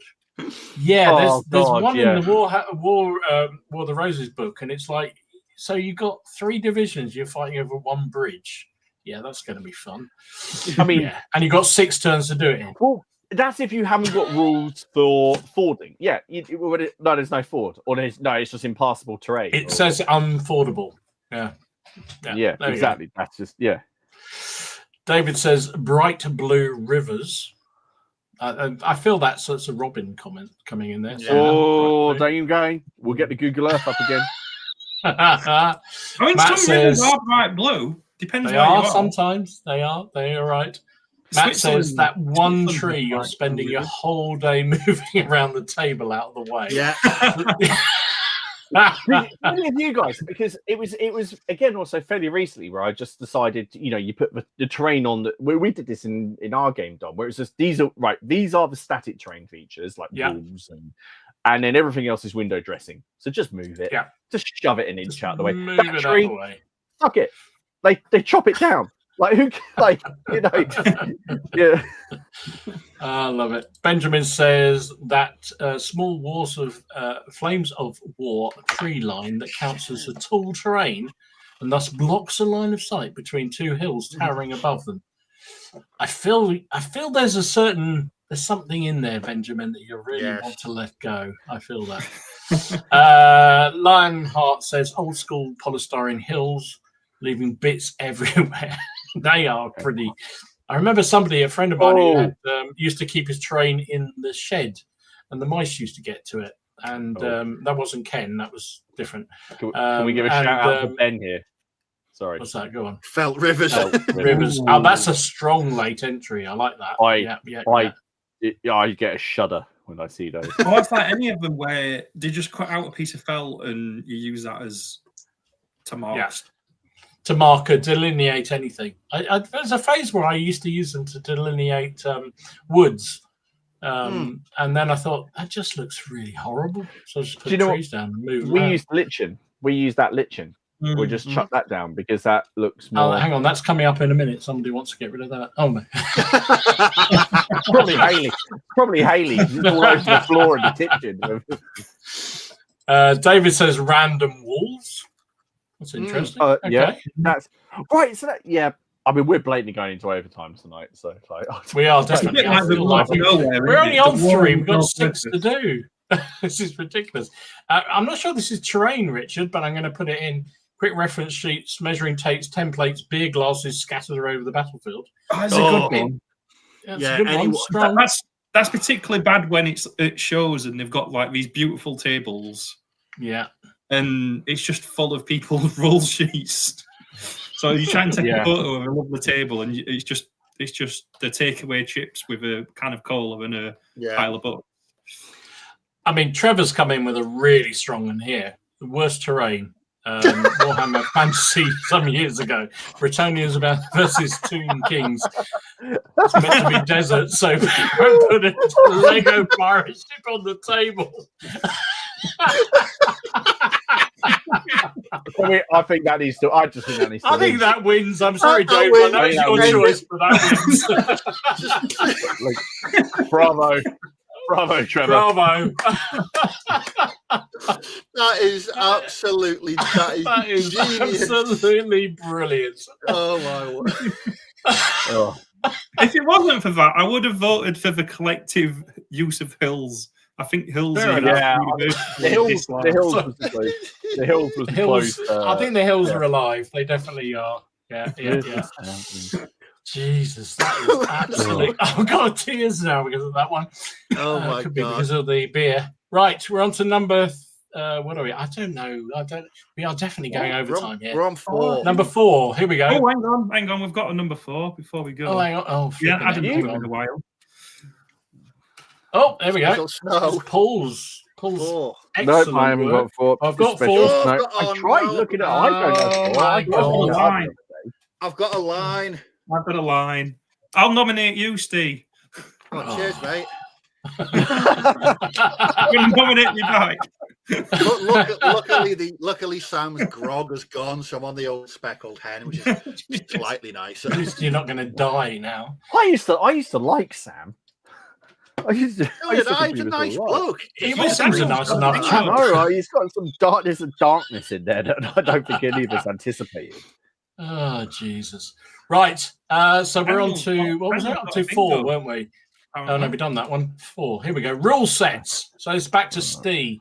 Oh. So you don't have to name rule sets, SPQ. Oh, yes, we do. Yes, we do. All right, you can. But no, you must. What sort of rules, or indeed rule sets, would you bin off right now? Burn, would be expunged, never existed. One that has clearly not been play tested or edited. And they've basically got it's like getting a big load of wet spaghetti and just hoiking it at the wall and going, right, that's stuck. That goes in the book.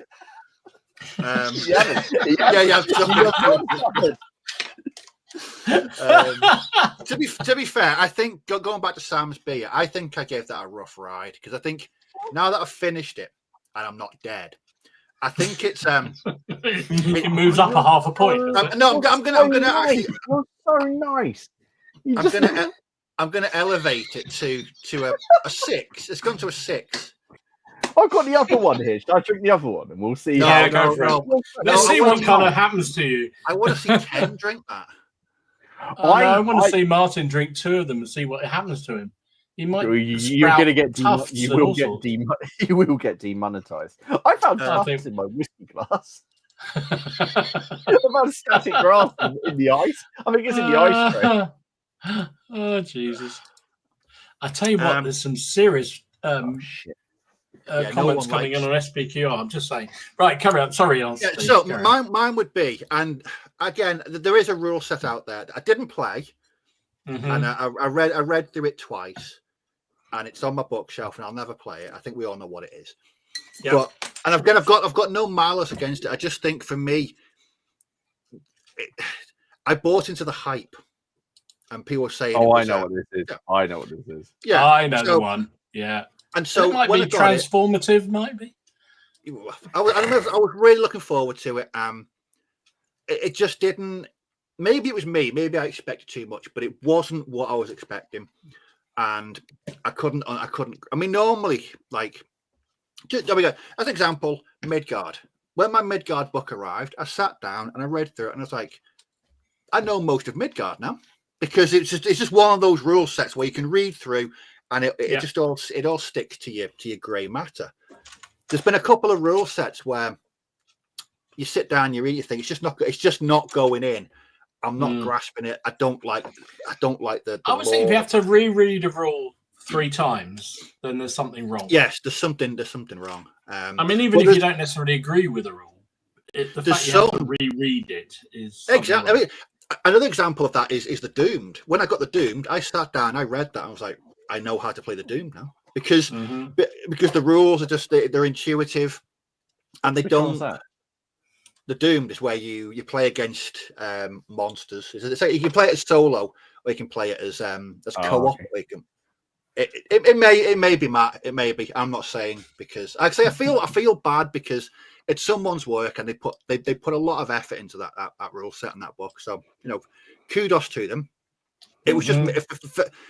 I think it was just me. I think I bought into the hype, and you don't often do that either. That was I don't. You definitely jumped into that one. Line and sinker, didn't you? I am normally quite judicious before getting involved in a new rule set, but with this one, it was like next day. I mean, it was delivered within hours and hours. It was ridiculously early. And I've always said, when I get a new rule book, it's a bit of a ritual. I just sit down, cup of coffee, and go through a rule book. No, and you sniff it first. Oh, you sniff it. Yeah, you definitely that. Yeah, obviously. But there's some rule books that you just think it's just not going in. It's just not good. There's something I don't like about it. But with certain ones, you just and again, it's not. It's probably user error. It's probably me. But you can tell through reading a rule book that it's not been play tested properly. Yeah, it's not been edited properly. And it's just not gone through that sort of due diligence before it's released or published, and that comes as sort of veteran war games, that comes across really quite easily. You can pick up on that pretty swiftly. So mine would be, without naming any specific rule set, it would be a rule set that's published too early. And it's not maybe rushed out. It's not had that chance to ferment. Cool. Right, Martin, you can name your what are you going for your rule, bitch? Come on. What do you think I'm going? Lying rampant. Lying rampant. No, I'm not. No, I'm not, because I don't think it deserves it. My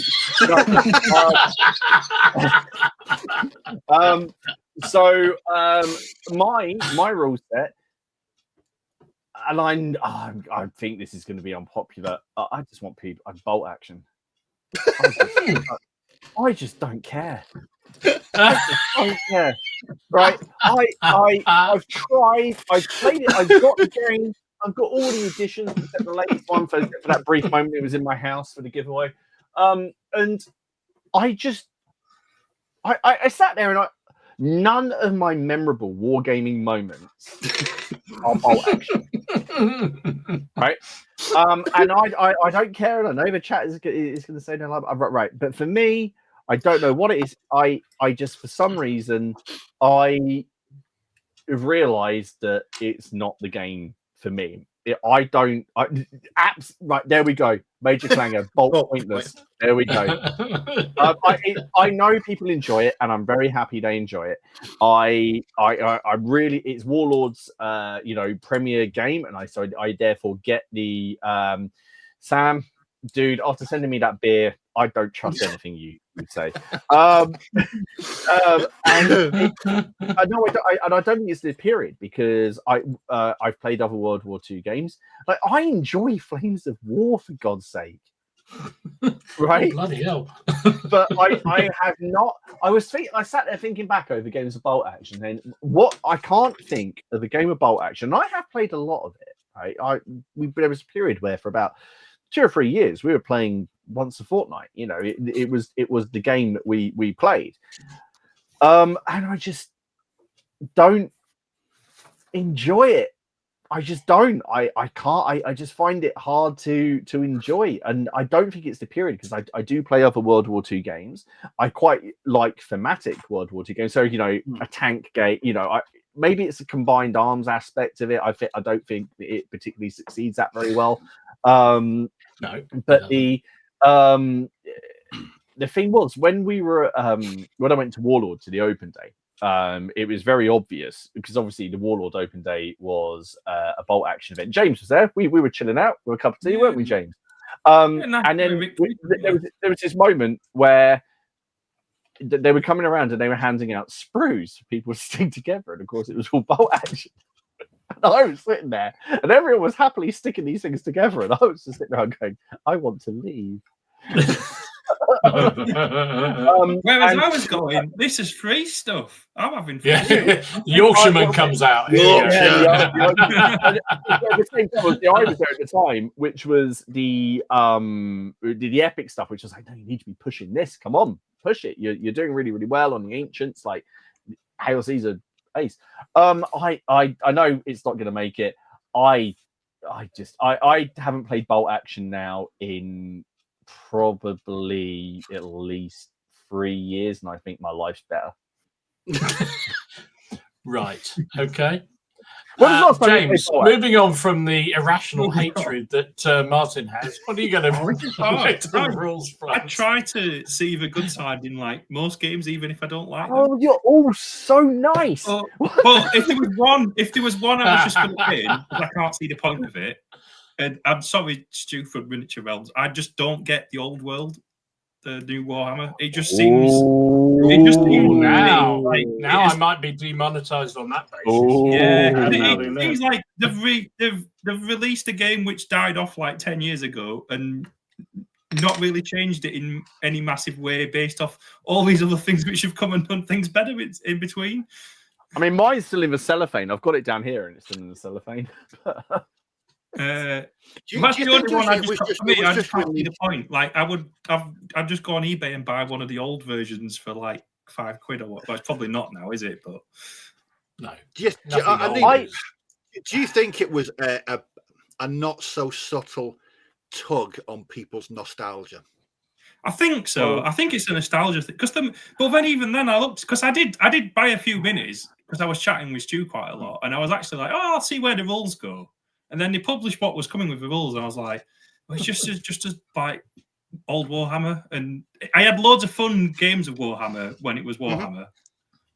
And I was like growing up doing that. But I look at it now and I'm just like, it's just so old and clunky. And they added a couple of bits and bobs in, but nothing that I really felt changed the game. I think it's good that people.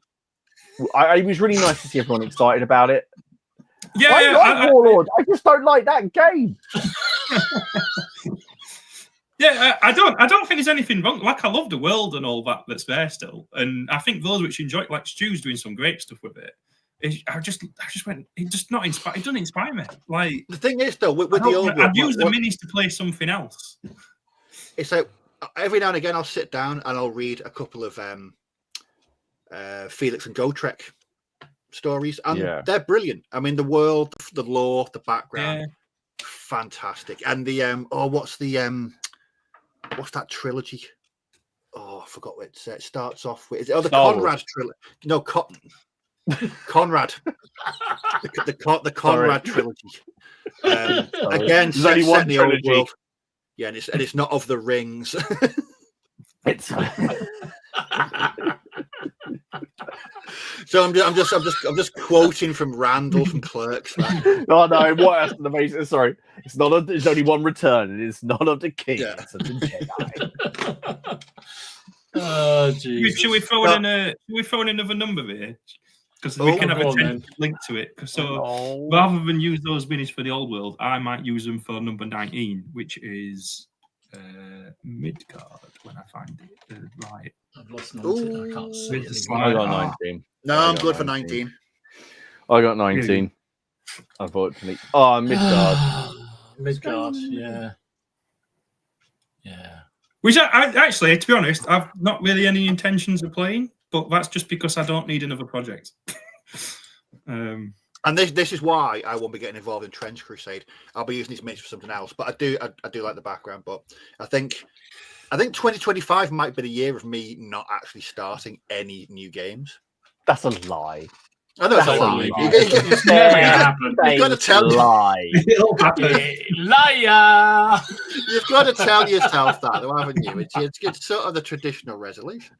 The thing is, I would say, I think the thing with the old world is such an awesome setting. The RPG, Warhammer Fantasy Roleplay, is one of the best-selling RPGs, and because there's been this kind of a bit of a downturn with D&D, Crucible 7, is it Crucible 7 who've got it at the minute? Yeah, I think it is. They're doing, I mean, they've got the Age of Sigmar role-playing game, but they kept everything different. They kept the old world going, and that setting does really, really well. The novels kept on going even once the old world had been sort of, whatever happened to it. Benton wants you to drink, James, because he's got a line. Oh, another one. And I understand it. I think it's good. I think I would have been more if they'd just done it. Here's the new rule book. Here's PDFs for all of the armies, so that those armies you can now play. Instead of this kind of re-release of all the models, which are sets that are very, very old and in some cases don't look that nice anymore. Like the Empire is about to be re-released, and I've got all of those Empire models, and I've you're going to laugh about this. I bought them all in bags from a Bring and Buy. I assume that's how they were used. Someone's army. I was using them for Kings of War, I think it's the mod that with me it's the re-release of all the models. I think it's just nice that they've released some extra ones, but the re-releases I just don't see I get why they've done it, but I just think it would if they'd just done like a soft release of like here's an updated rule book and here's the PDFs, so that you haven't got to do the army books, so that people can carry on using their armies. Here you go. We've got another one. I'm going to drop it in because I did say it. Number 29. You can't do your own one, for God's sake. Well, I've been filling my own project, and I realised I've just been ticking off my own numbers, so I've stopped. Oh, new projects. Okay. New projects. I've got a printed off new project sitting in front of me. I'm going to nominate. Well, I'm going to say for rules that should be binned. I'm not going to say SPQR, even though everyone knows it needs to be binned. Well, it has been binned. Let's be honest. It has been. I'm going to say any historical rule set that refers to laws or faction. Faction. I mean, that should just be. But in War of the Roses, you have factionalism because you have political factionalism. No, it's a retinue, Martin. It's not a faction. It's a retinue. Yeah, but the Lancastrians are you're wrong. Faction. Moving on. You're wrong. I'm definitely not. I'm absolutely not. Stop pointing out when I'm wrong. Okay, you're right. On that one instance, we'll go with that. Benjamin says SBQR. Did you say Wars of the Roses? No, it was mentioned briefly. It was mentioned. Wars of the white and red flowers. Number 20. Good. Oh, Benjamin. I've got that one. Oh, come on, Stephen Benjamin nominated me. This is not good. I'm drinking whatever. I don't care. Whatever. You didn't have to get up in the morning, did you, Steve? Oh, John's making I've got to get up early in the morning. Yes. I misread Don that. says Black Powder and Team Yankee. There you go. John, there's another entry for. That. I just misread. Robin's listing all the wars where it involves factions. Yeah, of course he is. John just put that's a line, take a drink. I read that as there's a drink, take a line. Just saying. Whatever you want to say. It's not Lots my of favorite entries thing, of SPQR because we know So, that it's right, trash. I actually own. I think we all do. We all own the SPQR rule set. I've never read it. Actually, somebody left a comment on the other day on one of my videos. In 15 seconds, just 15 seconds, Dom, what was wrong with it? Well, I think reference to your earlier point about the 3, fact it hasn't been play 4, tested. It's 5, absolute cack. It hasn't been play 7, tested properly, 8, and there's no way anybody's 11, been near it with a history stick. 12, 13, 14. He did it in 12 seconds. He did it in 12. He did it in 12. And he didn't swear. He didn't swear. Oh, and it's fucking shit. There we go. I'm going to do another one when I find it. Have you got profanity? Is profanity on? Oh, I don't know. I've got I don't know. another one. Here we go. Oh, I've just dropped my own town native contingent into my beer. Oh, you've got one, Martin, as well. There you go. Oh, Jones. I think you can stretch that to number 24. The beer. Number 24. Here we go. I've got that one. 24. Oh, you can't see. I've got 24. I've got a line as well. There's so much stuff on the board. I've On got the another screen. one. What's going on? I can't keep control. What's going on? Weird shit. There we go. Bloody I hell, like I've it. got to open the Jesus. can now. So I like the idea of SPQR, and I get the whole intention behind it. I just have no desire to play it. Did it involve You know, I read genuinely, well, I've talked about this before. I genuinely was really excited. I thought finally here's potentially a really nice ancient rule set where you can use it with minimal number of figures. Well, not too ridiculous number of figures. And I thought it'd be fun to play. And we were really excited when we got the rule set, took it down the club. We played 3 games off the bat. And we played the first one, went, must have got something wrong. So we played it again and went, no, we're still doing something wrong. And we played the third one and went, it's crap. terrible. And binned it. What number was that just came up? 24. Oh, I have a line. I have a Yeah, line. Oh, good. Dom, Dom. Oh, fuck it. and Richard and Jonas and David. Yeah, Dom, you're a popular man. Lionheart's got an interesting one. So Lionheart said, infamy. Oh, He says went that's a down good fast shout. also. Do you know that's a really interesting Really, shout? I think that scale in that ancient period is just actually really hard to nail down in the game. Can I just say? I agree with you, James. There's a lot of love for the Lardy games, right? And I'm not. Oh dear, Martin, you're going to get me in real trouble now, aren't you? No, I'm not. No, there's a lot of love for the Lardy games, but Infamy definitely did not have, from my eyes, the impact that I thought it was going to have. Certainly not in the way that. Okay, I know it's through Rightswise that they've done Midgard, but Infamy, I barely hear anything about it now. No, it's noticeable as well that they talked about having a version 2 and a version 3 pretty much straight afterwards, and there's been no sign of it at all. But what I mean, whether... I guess what my point is here, and I just think it's very telling. Not telling, but we're very happy to jump on the big wargaming companies when they put out, a dud rule set. Plenty of other companies do as well, or just rule sets that just don't grab us. So yeah, I mean, I agree with you, Martin. That's a close second for me, if I'm honest, with SPQR, because I was really, my group were really excited about Infamy. I built an ancient German army, and we played a couple of games of it and went, oh my god, this is. I think the problem with that one was that you needed to play it. I think this is a problem with Lardy games generally. Well, it's not a problem if you love that sort of thing. You have to play them a lot to get good at them and understand the rules, the nuances of the rules. It's the same with whenever I play other things that I play occasionally, it doesn't work. You need to play. And Infamy was definitely like that. You had to play it a lot. What's your favorite? Can we do a quick spin round? What's your favorite Lardy rule set, Dom? Okay. Sharp Practice. Steve. Chain of Command. James. Sharp practice. And mine is Dux Britanniarum.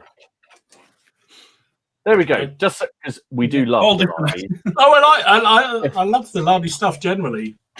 But I agree with you. Bag the Hun's really good fun. That's the aeroplane. Is that? It is, yeah. I haven't played Yeah. that one. Haven't That's played good. that one. Yeah, well done, Carl. I think it's just that ancient period of battle is really hard to get right for skirmish because it's never quite what you want. And I don't like Infamy was written quite well. It was like to the usual like. It was a really well written. It just doesn't really, like you said, like give you what you want when you play it. I think it's probably how you explain it, which is a bit like SPQR. Like the rules what do we just want, don't- James? Well, What do we the want? rules just don't work. But you know, it's funny because I was talking to Dave Brown about this the other day. Is the whole thing about? I'll just drop that in. Dave Brown, yeah. Just talking to Dave Brown. Well, I talked to Rich on our about it as weekend well. away. But anyway, fuck off.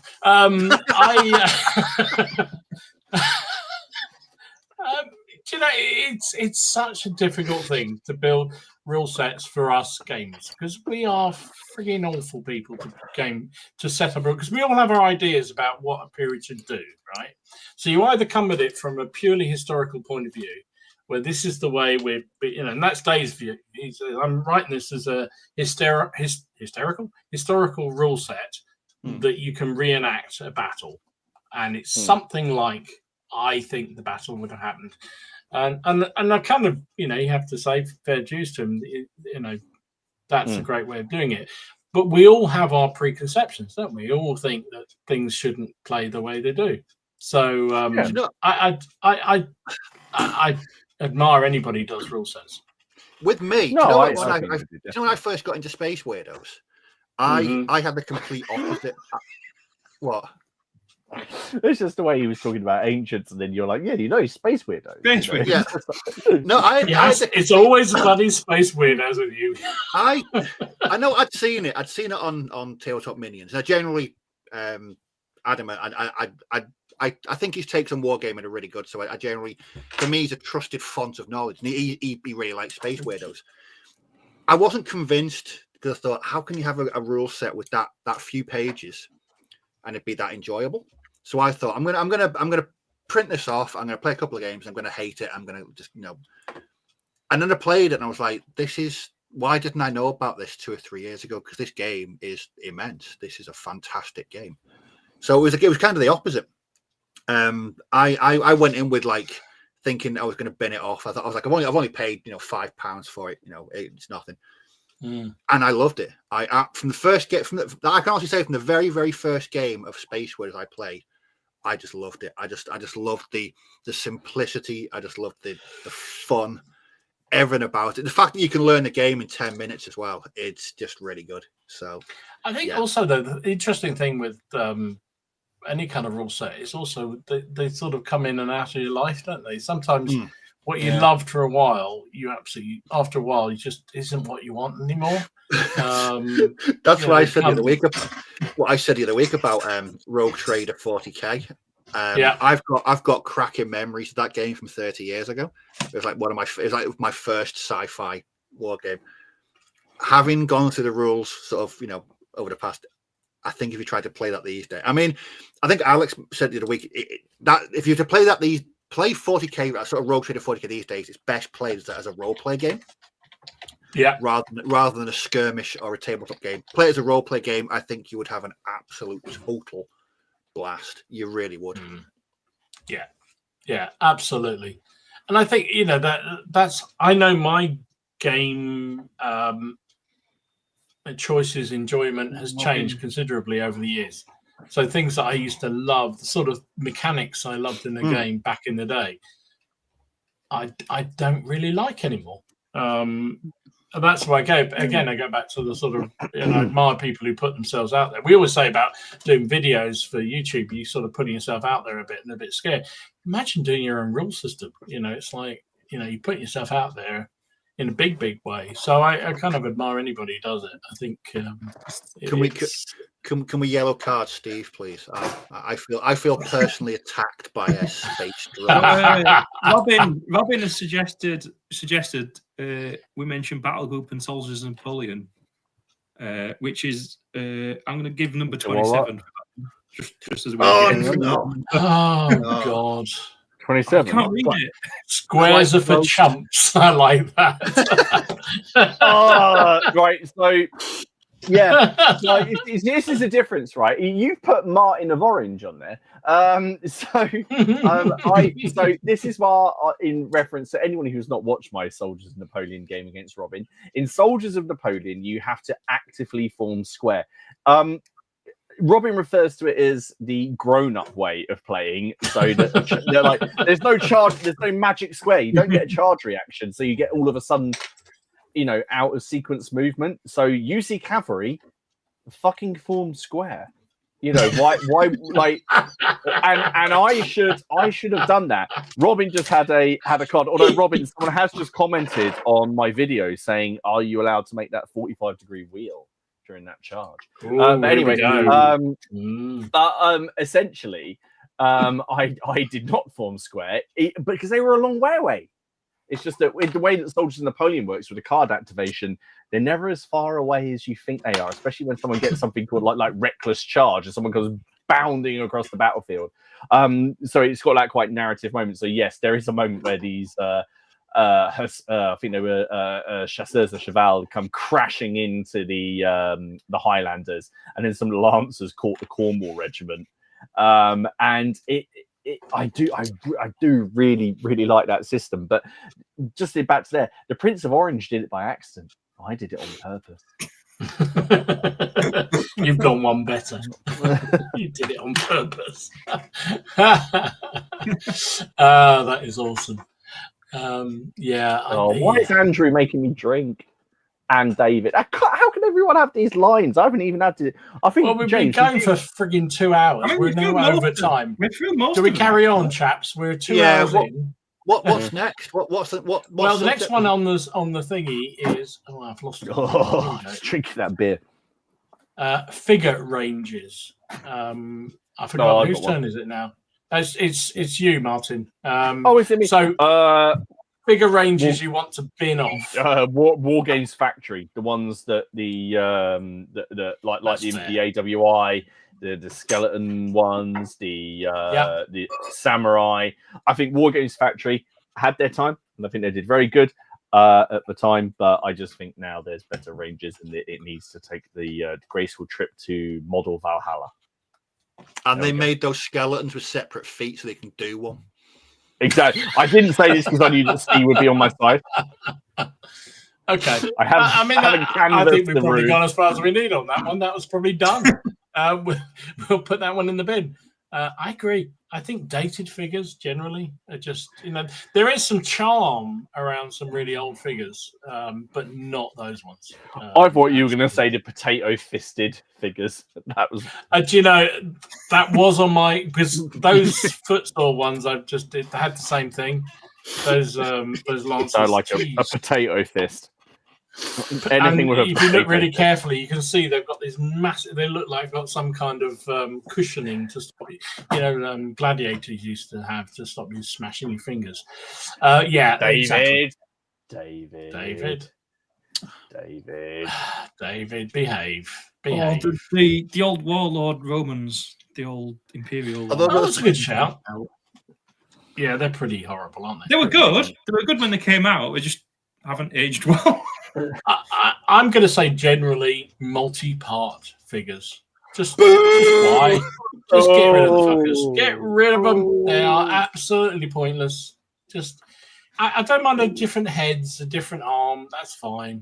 But David says it should be separate feet as a bingo number. Yes, David's right. Robin, have you seen what Robin's doing? I love it how Steve is the eternal fence sitter until War Games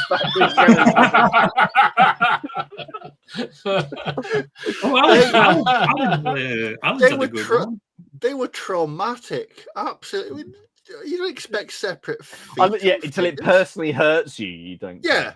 So I'm going to go with Alid. So Alid's mentioned, and I've not had them, but Geek Villains 3D prints, but I would say bad 3D prints. Bad 3D Because you can do prints. some really good stuff with them, but the ones which are bad are like the plastic soldier ones which come on the supports already cured. Oh, yes. And stuff like that. It's like, they are. I have to say they're lovely figures, but bugger, they're a pain in the ass to get off those things. I saw someone else who posted up and they had their figures delivered on the supports, right? Yeah. And I can't remember what group it was on now, but they'd had the Reconquer stuff delivered on supports, not from Reconquer Designs, obviously from a sub contracted one. And they snapped all the reins when they were because all those reins are so intricate on the horses. You got because they're spinning around in awesome angles, and I just sit there going, if you're selling that, you need to de-support them. Sprues are what we're doing here are different because sprues, these are solid, but resin is more brittle. It always will be more brittle than hard plastic, no matter what type of ABS type resin you use. And I use for my stuff really quite bendy resin. It will always be more brittle, and I find it amazing that they do that on these with the supports. I think that because you could just screw that right up and they're going to ping off everywhere. They make a mess when you snap them off as well, don't they? But I'm going to say number 12 for anyone. We've mentioned old minis, and I just wanted an excuse to include this photo because I just loved them so much. Hey! Oh, wow. New Life old minis. Well done. Very nice. Very cool. What mine would be? Go on then, mate. Mine would be, and it may come as no surprise to anyone, shit metal figures. In your opinion, isn't that every metal figure? No, because I'm talking ones that have clearly there's something gone wrong in the production, and like their faces are like there. Whereas, so they've gone. It's probably not even been looked at. If it has been looked at, they've gone, yeah, it's fine, no bollocks. You can send it out to him. Whereas I know that when you buy any metal figure from Oathsworn, that's going to be a perfect metal miniature.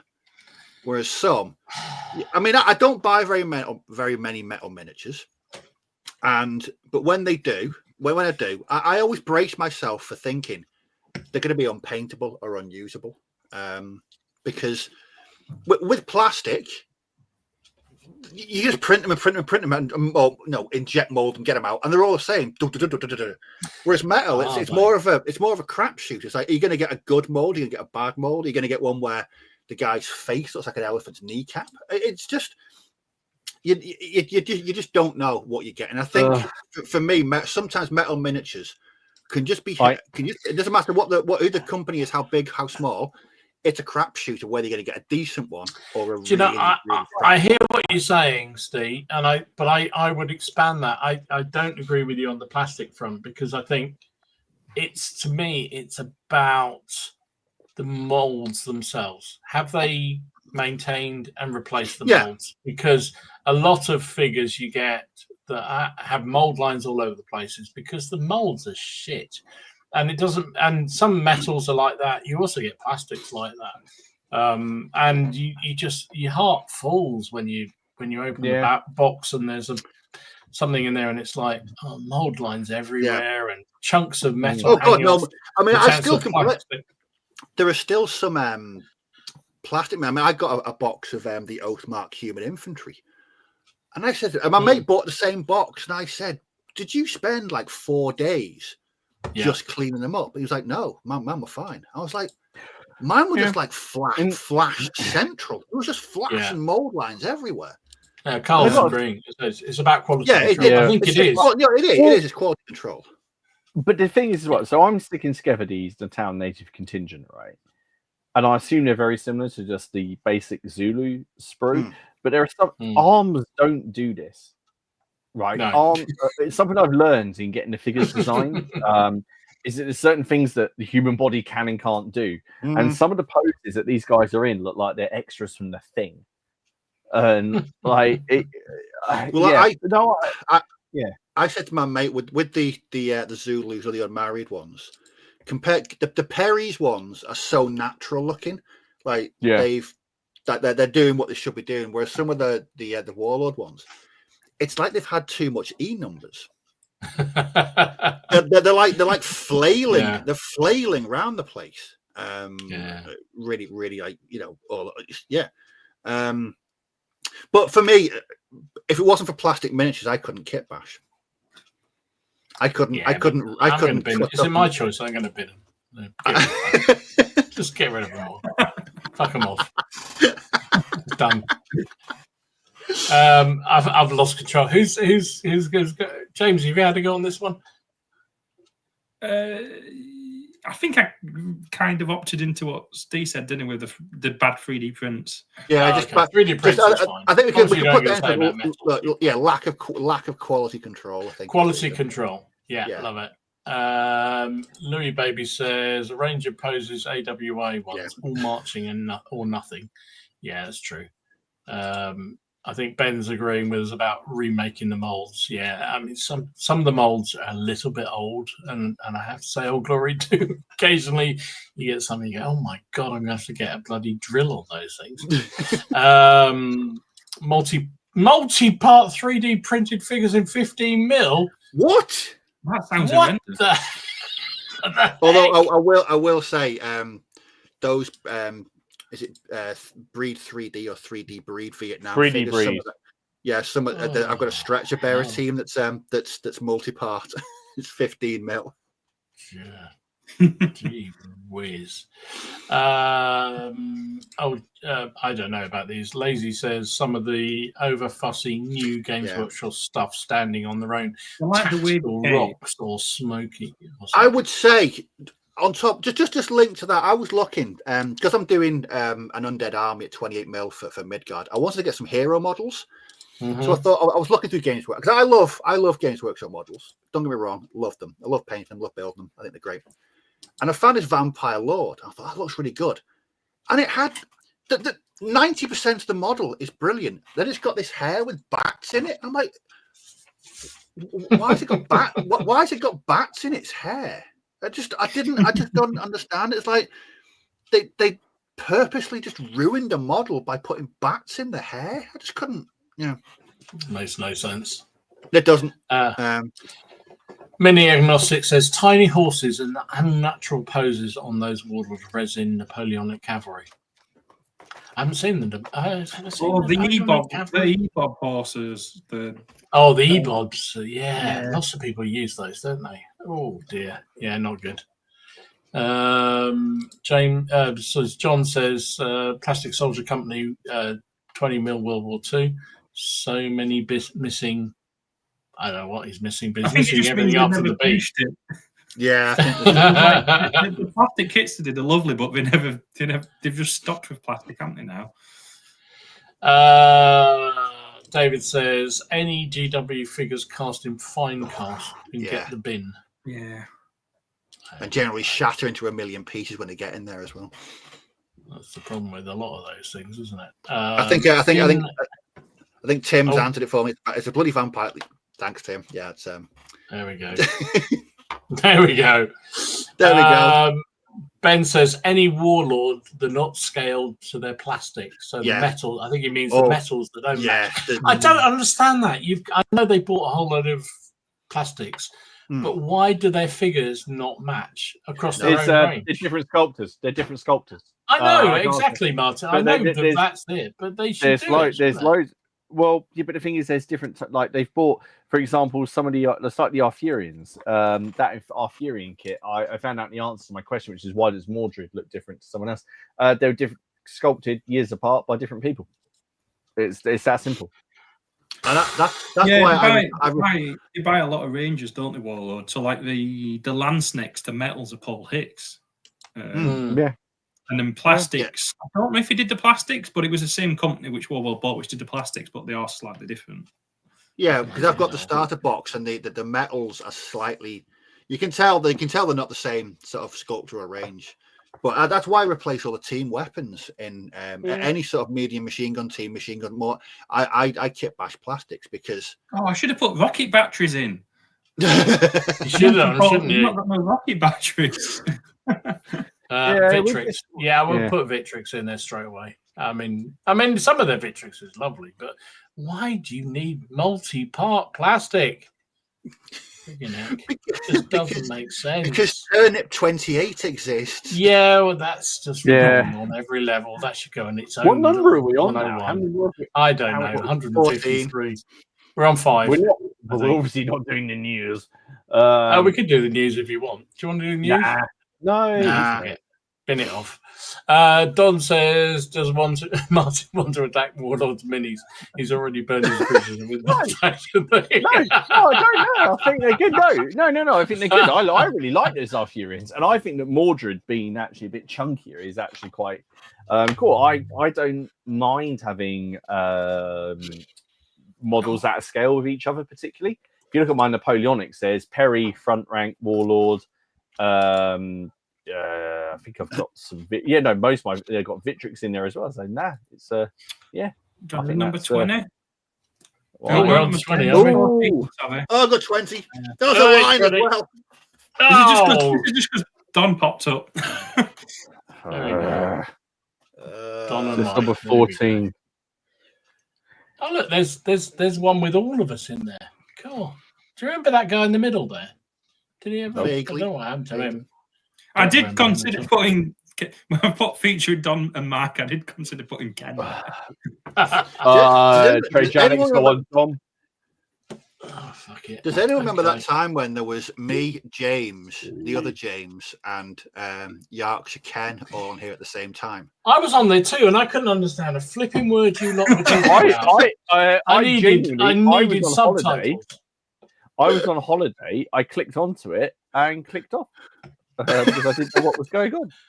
Genuinely, Martin, I had no idea what they were talking about. I mean, literally cheers. 10 minutes All into I the remember pod, is no I idea. think 75% of that podcast was moaning about price. Yeah, How much? probably. And tea. Price and tea, probably. I think about 20 people wanted subtitles as well. Yeah, there was a lot of comments about needing subtitles. Yeah. Bah. Oh, right, we got so one what more do to we- do.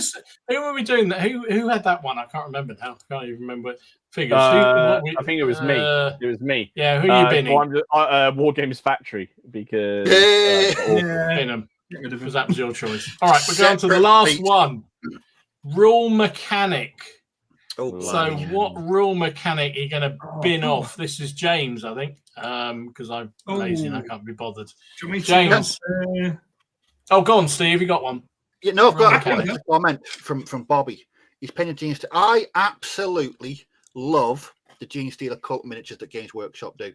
The vehicles, I was actually talking to my mates today about this. Those vehicles for the Gene Stealer cult are some of the best vehicles in the 40k universe. I think they're absolutely brilliant. So I'm sorry, I I'm will going to be- have to go I- for a wee. I've got to go. Bobby, I would dump on them, but I've no idea what they are. I won't be So I'm just dumping on them. I Go on. absolutely love that range. I think they're saying. fantastic. Oh, it's Haley. We've upgraded. We got Haley. Well done. Hello, Haley. Hello, can you hear me? Ah, fantastic. We got the you upgrade. want to count some random Fantastic. numbers out? Oh, what are you doing? I was trying to put Not on camera. Where do I? Not on there camera you are. again. Have we got more numbers? I know. then? I've told him about that. Yeah. What happened the last time? Blimey. Well, you A don't want to bit of know. decorum now. Yay. Here we go. We got Happy You can't Christmas hold- from Steph. Oh, Merry Oh, Christmas. Happy Christmas. Hang on, that's a number. Oh, Oh. how do we get to 20 past 10 without mentioning Christmas? I've got nothing to drink. He's drank it all. 23. 21. There's a whole bottle of whiskey Oh, I got here, but I don't think 20, I'm gonna. I'll drink that. I've got a line now. I've only Hey, got I'm going to nominate Haley. I've There only you got That's all 3 I've got. left. is whiskey. I'll He's drink drank it, love. everything Go on. now. What, Drink- 3 I'll drink the beers? I'm whiskey. running out of beers. Ardmore. Yeah, There we drink all of that. He won't mind. He won't mind. Yeah, he's not going to get up with the kids in the morning, though, is he? No, he won't. Oh, here he is. No, everyone wants Ailey to do a line. A line. Everyone's voting for Well, you to do no, a line. not line. Everyone's got a line. Well, I normally save such things for the weekend, but I didn't know it was that kind of party. But okay. Well, you know, Still time. I've got a card. How do I do it? Oh, my bingo Right. cards get. Where's I know Martin's? Lines did. Oh, come They on. wanted me to. They wanted me to drink, but you drank everything. No, it's the beer. Oh, beer. Here we go. Look, there we Drink go. that. Go on, That's the Hayley. 10% beer, Neck it. Samson. That's There not we the go. 10%, is it? Well done. Good What girl. is it? It's horrible. That's It's what all it is. right, actually. What is it? It's not. See, Is it the goal opener? Haley doesn't mind drinking that. That's Oh, the well, thing. that Right, come on, we're going to move. We're going to head towards the end now. We're going to have that last one. So, this one, Right, real nice. mechanic. Dom's talking. He's got nothing special to can hear. say. So Can- Carl Real almost mechanic. got my suggestion for this. So Carl said random activation, which I don't mind. But I would Okay. say completely random movement. So I don't mind some randomness shout. in movement, but I think Yeah. when you can roll, you can move like 12-inch or 2-inch, and there's something in between, which means you walk halfway across the road and decide to have a cup of tea in front of a machine gun. Yeah. It's too much. That's a good shout. Good, strong shout. Steve, what about you, mate? Oh, can you come back to me? I'm trying to think. I can't. There's nothing. Haley, I don't know. all right, come to you, love. What is it, a random real movement? mechanic? What real What's the- mechanic? what's the I rule mean, that you, what do you love Throw it in the in one on rules one that you you, hate. or what do you want to Oh. get rid of? Those cannon things are normally quite crap, aren't they? The big cannons, like they're not very accurate, Artillery. are they? Yeah, yeah. shit artillery. Yeah, I'd throw that in there. Artillery. Just It's get rid hilarious. of just They're bin hilarious, artillery. but Okay. they're not. They're a bit of a waste of time Oh, yeah. sometimes, aren't they? Okay. You know, I've just thought of it's one. controversial. I And I've mean, number 26. oh, hang on. It's Yeah, not 26. related, but it's got artillery in the photo. Oh, there you go. bollocks. You're really Yeah. stretching it now, Oh, James. I've I'm got trying to numbers wrap them I've up. got I'm trying to wrap them up. All right, got I've got a line. I'm I've got a line as nominating well. Steve for that one. For God's Oh, we were just sake. drinking anyway. I didn't. Yeah, It's yeah, been we did nominated. drink anyway. All I've right. just got- Dom, you come back to me. Go on then. Come on, Steve. Weapons with ranges that just stop. Yeah, Oh, that's a good really shout. good one. Yeah, good So shout. if you're so bolt action, if you've got a rifle at 28 mil and it's got a range Yeah. of 24 inches, that's bollocks. So you're just reinforcing my reason to chuck bolt action in the bin. It's like you fire and your bullet reaches sort of an orbit and then just goes. It just I was drops. impressed it had Yeah, a it's range like- of it's like- 24 inches. It's like Neo from the Matrix just gone like that and stop the bullets. It annoys me. It just annoys me. And that's Can Can I why just say it's great to have Haley raising the tone of the stream. That's all I'm saying. when you Happy when to you help. play, I agree with you, Steve. I yeah think when you that's play bolt absolute- action at 15 mil, Yeah. completely changes the game. Completely. Oh, 15 changes mil? the game. Oh no! Hang on, I need to find it. This is an absolute mess tonight. Come on, where are we? That's 20. We've had that.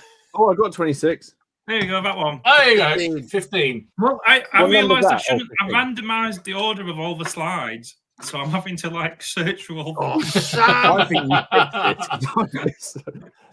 do I get mine, mate? Benjamin. Is anyone close to a line out there? Don't even line.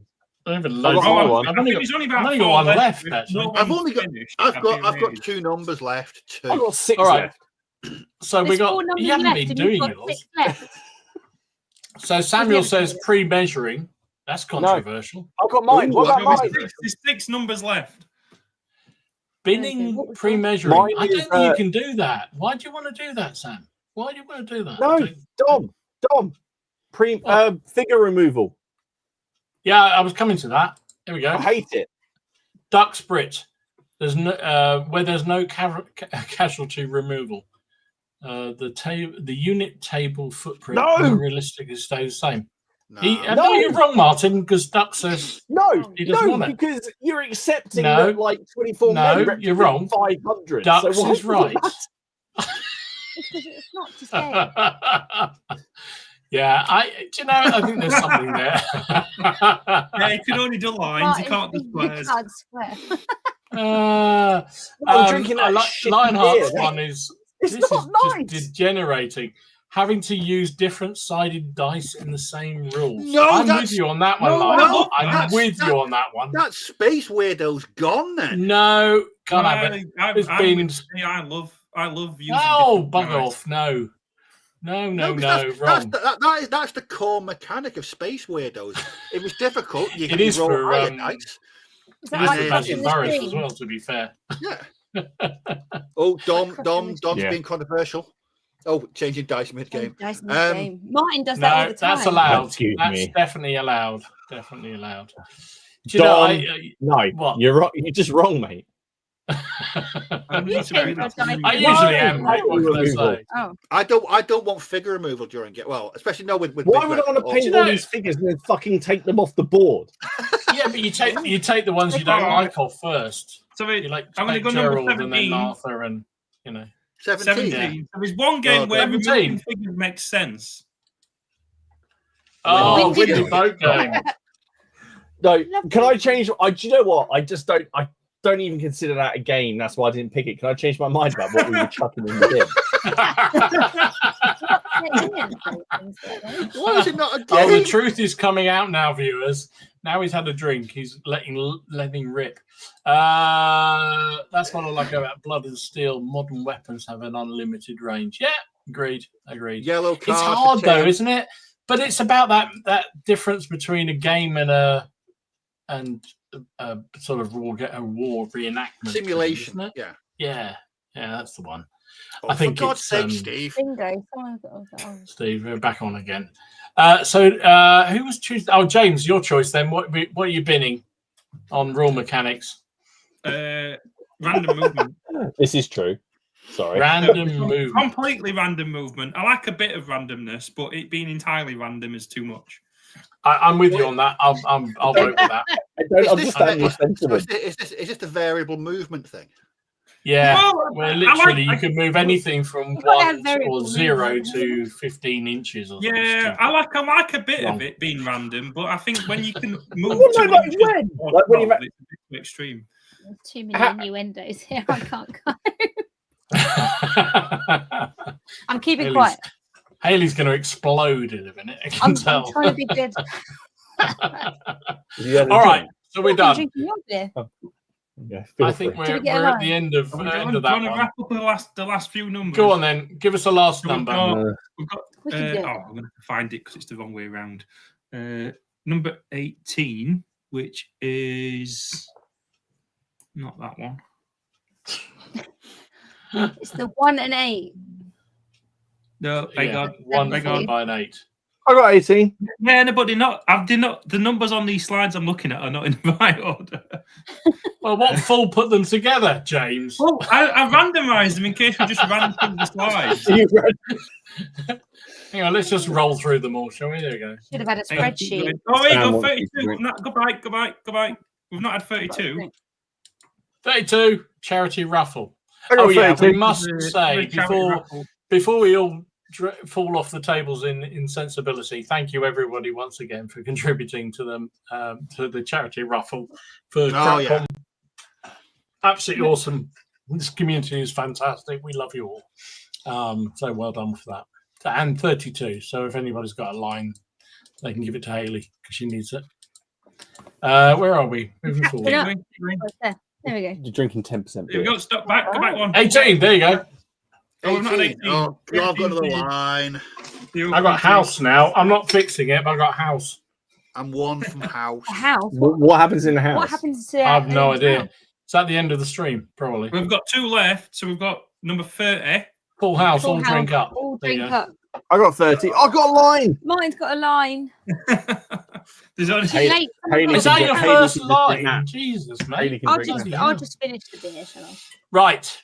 I think this is all falling apart. So I think it is time to wrap it all up. There we Don't go. you? We It's are gone. now 28 minutes into overtime. This is officially the Longest longest stream ever. stream. the I think longest this is stream the we've longest one, ever yeah. done, and the most drunken probably. Listen, Right, it's been fabulous to spend what is Christmas Eve, the eve of Christmas Eve with you lot. Christmas Thoroughly Eve. enjoyed it. Thank you to James for trying to put some Yeah. order into the bingo. Thank you, Much James. appreciated. Thanks for Haley for bringing the glamour to the occasion, because we needed that, for God's sake. We needed that to bring us home. Thank you, everybody, for watching. Really, really appreciate it. Thank you again for another fantastic year. 2024 has been awesome. We love you all. It's been great fun. And we will be back on, is it 6th of January? I forget. 6th on Steve's channel. On Steve's channel. Yeah, which is absolutely awesome. So, what's the topic? Do you know? Why Napoleonic wargaming is so bloody fantastic. We've got the OPC guys on. Oh yeah, we got the OPC guys. No, it's the OPC. So an entire episode dedicated to the OPC, and I've said it in the Facebook group, but you guys posting pictures of your completed armies after 12 months. It's been one of the best things we've ever done on the Facebook group, is seeing everyone's work coming together and seeing people that have got completed armies at the end. Because I know we all struggle to get things done. We've got shiny syndrome. We get distracted. But seeing some of the armies posted up recently, and they've been massive armies. It's just been so inspiring. Doesn't mean I'll be doing any Napoleonic painting next year, because I won't be doing that. It's not inspired me that much. Let's dabble with it. One rifles. Yeah, I think you've been war transformed. That's all. I may be destroying some Napoleonic figures next year, but I won't be destroying. Oh no! Listen, have a fantastic Christmas, everybody. Have an awesome New Year. Thank you for all the support. We love you all, and thanks to these guys, all these reprobates. We've had a great time, and we will see you all in the new year. In the new year. Have a great Christmas, everybody. See you next year. Christmas. Tally bye.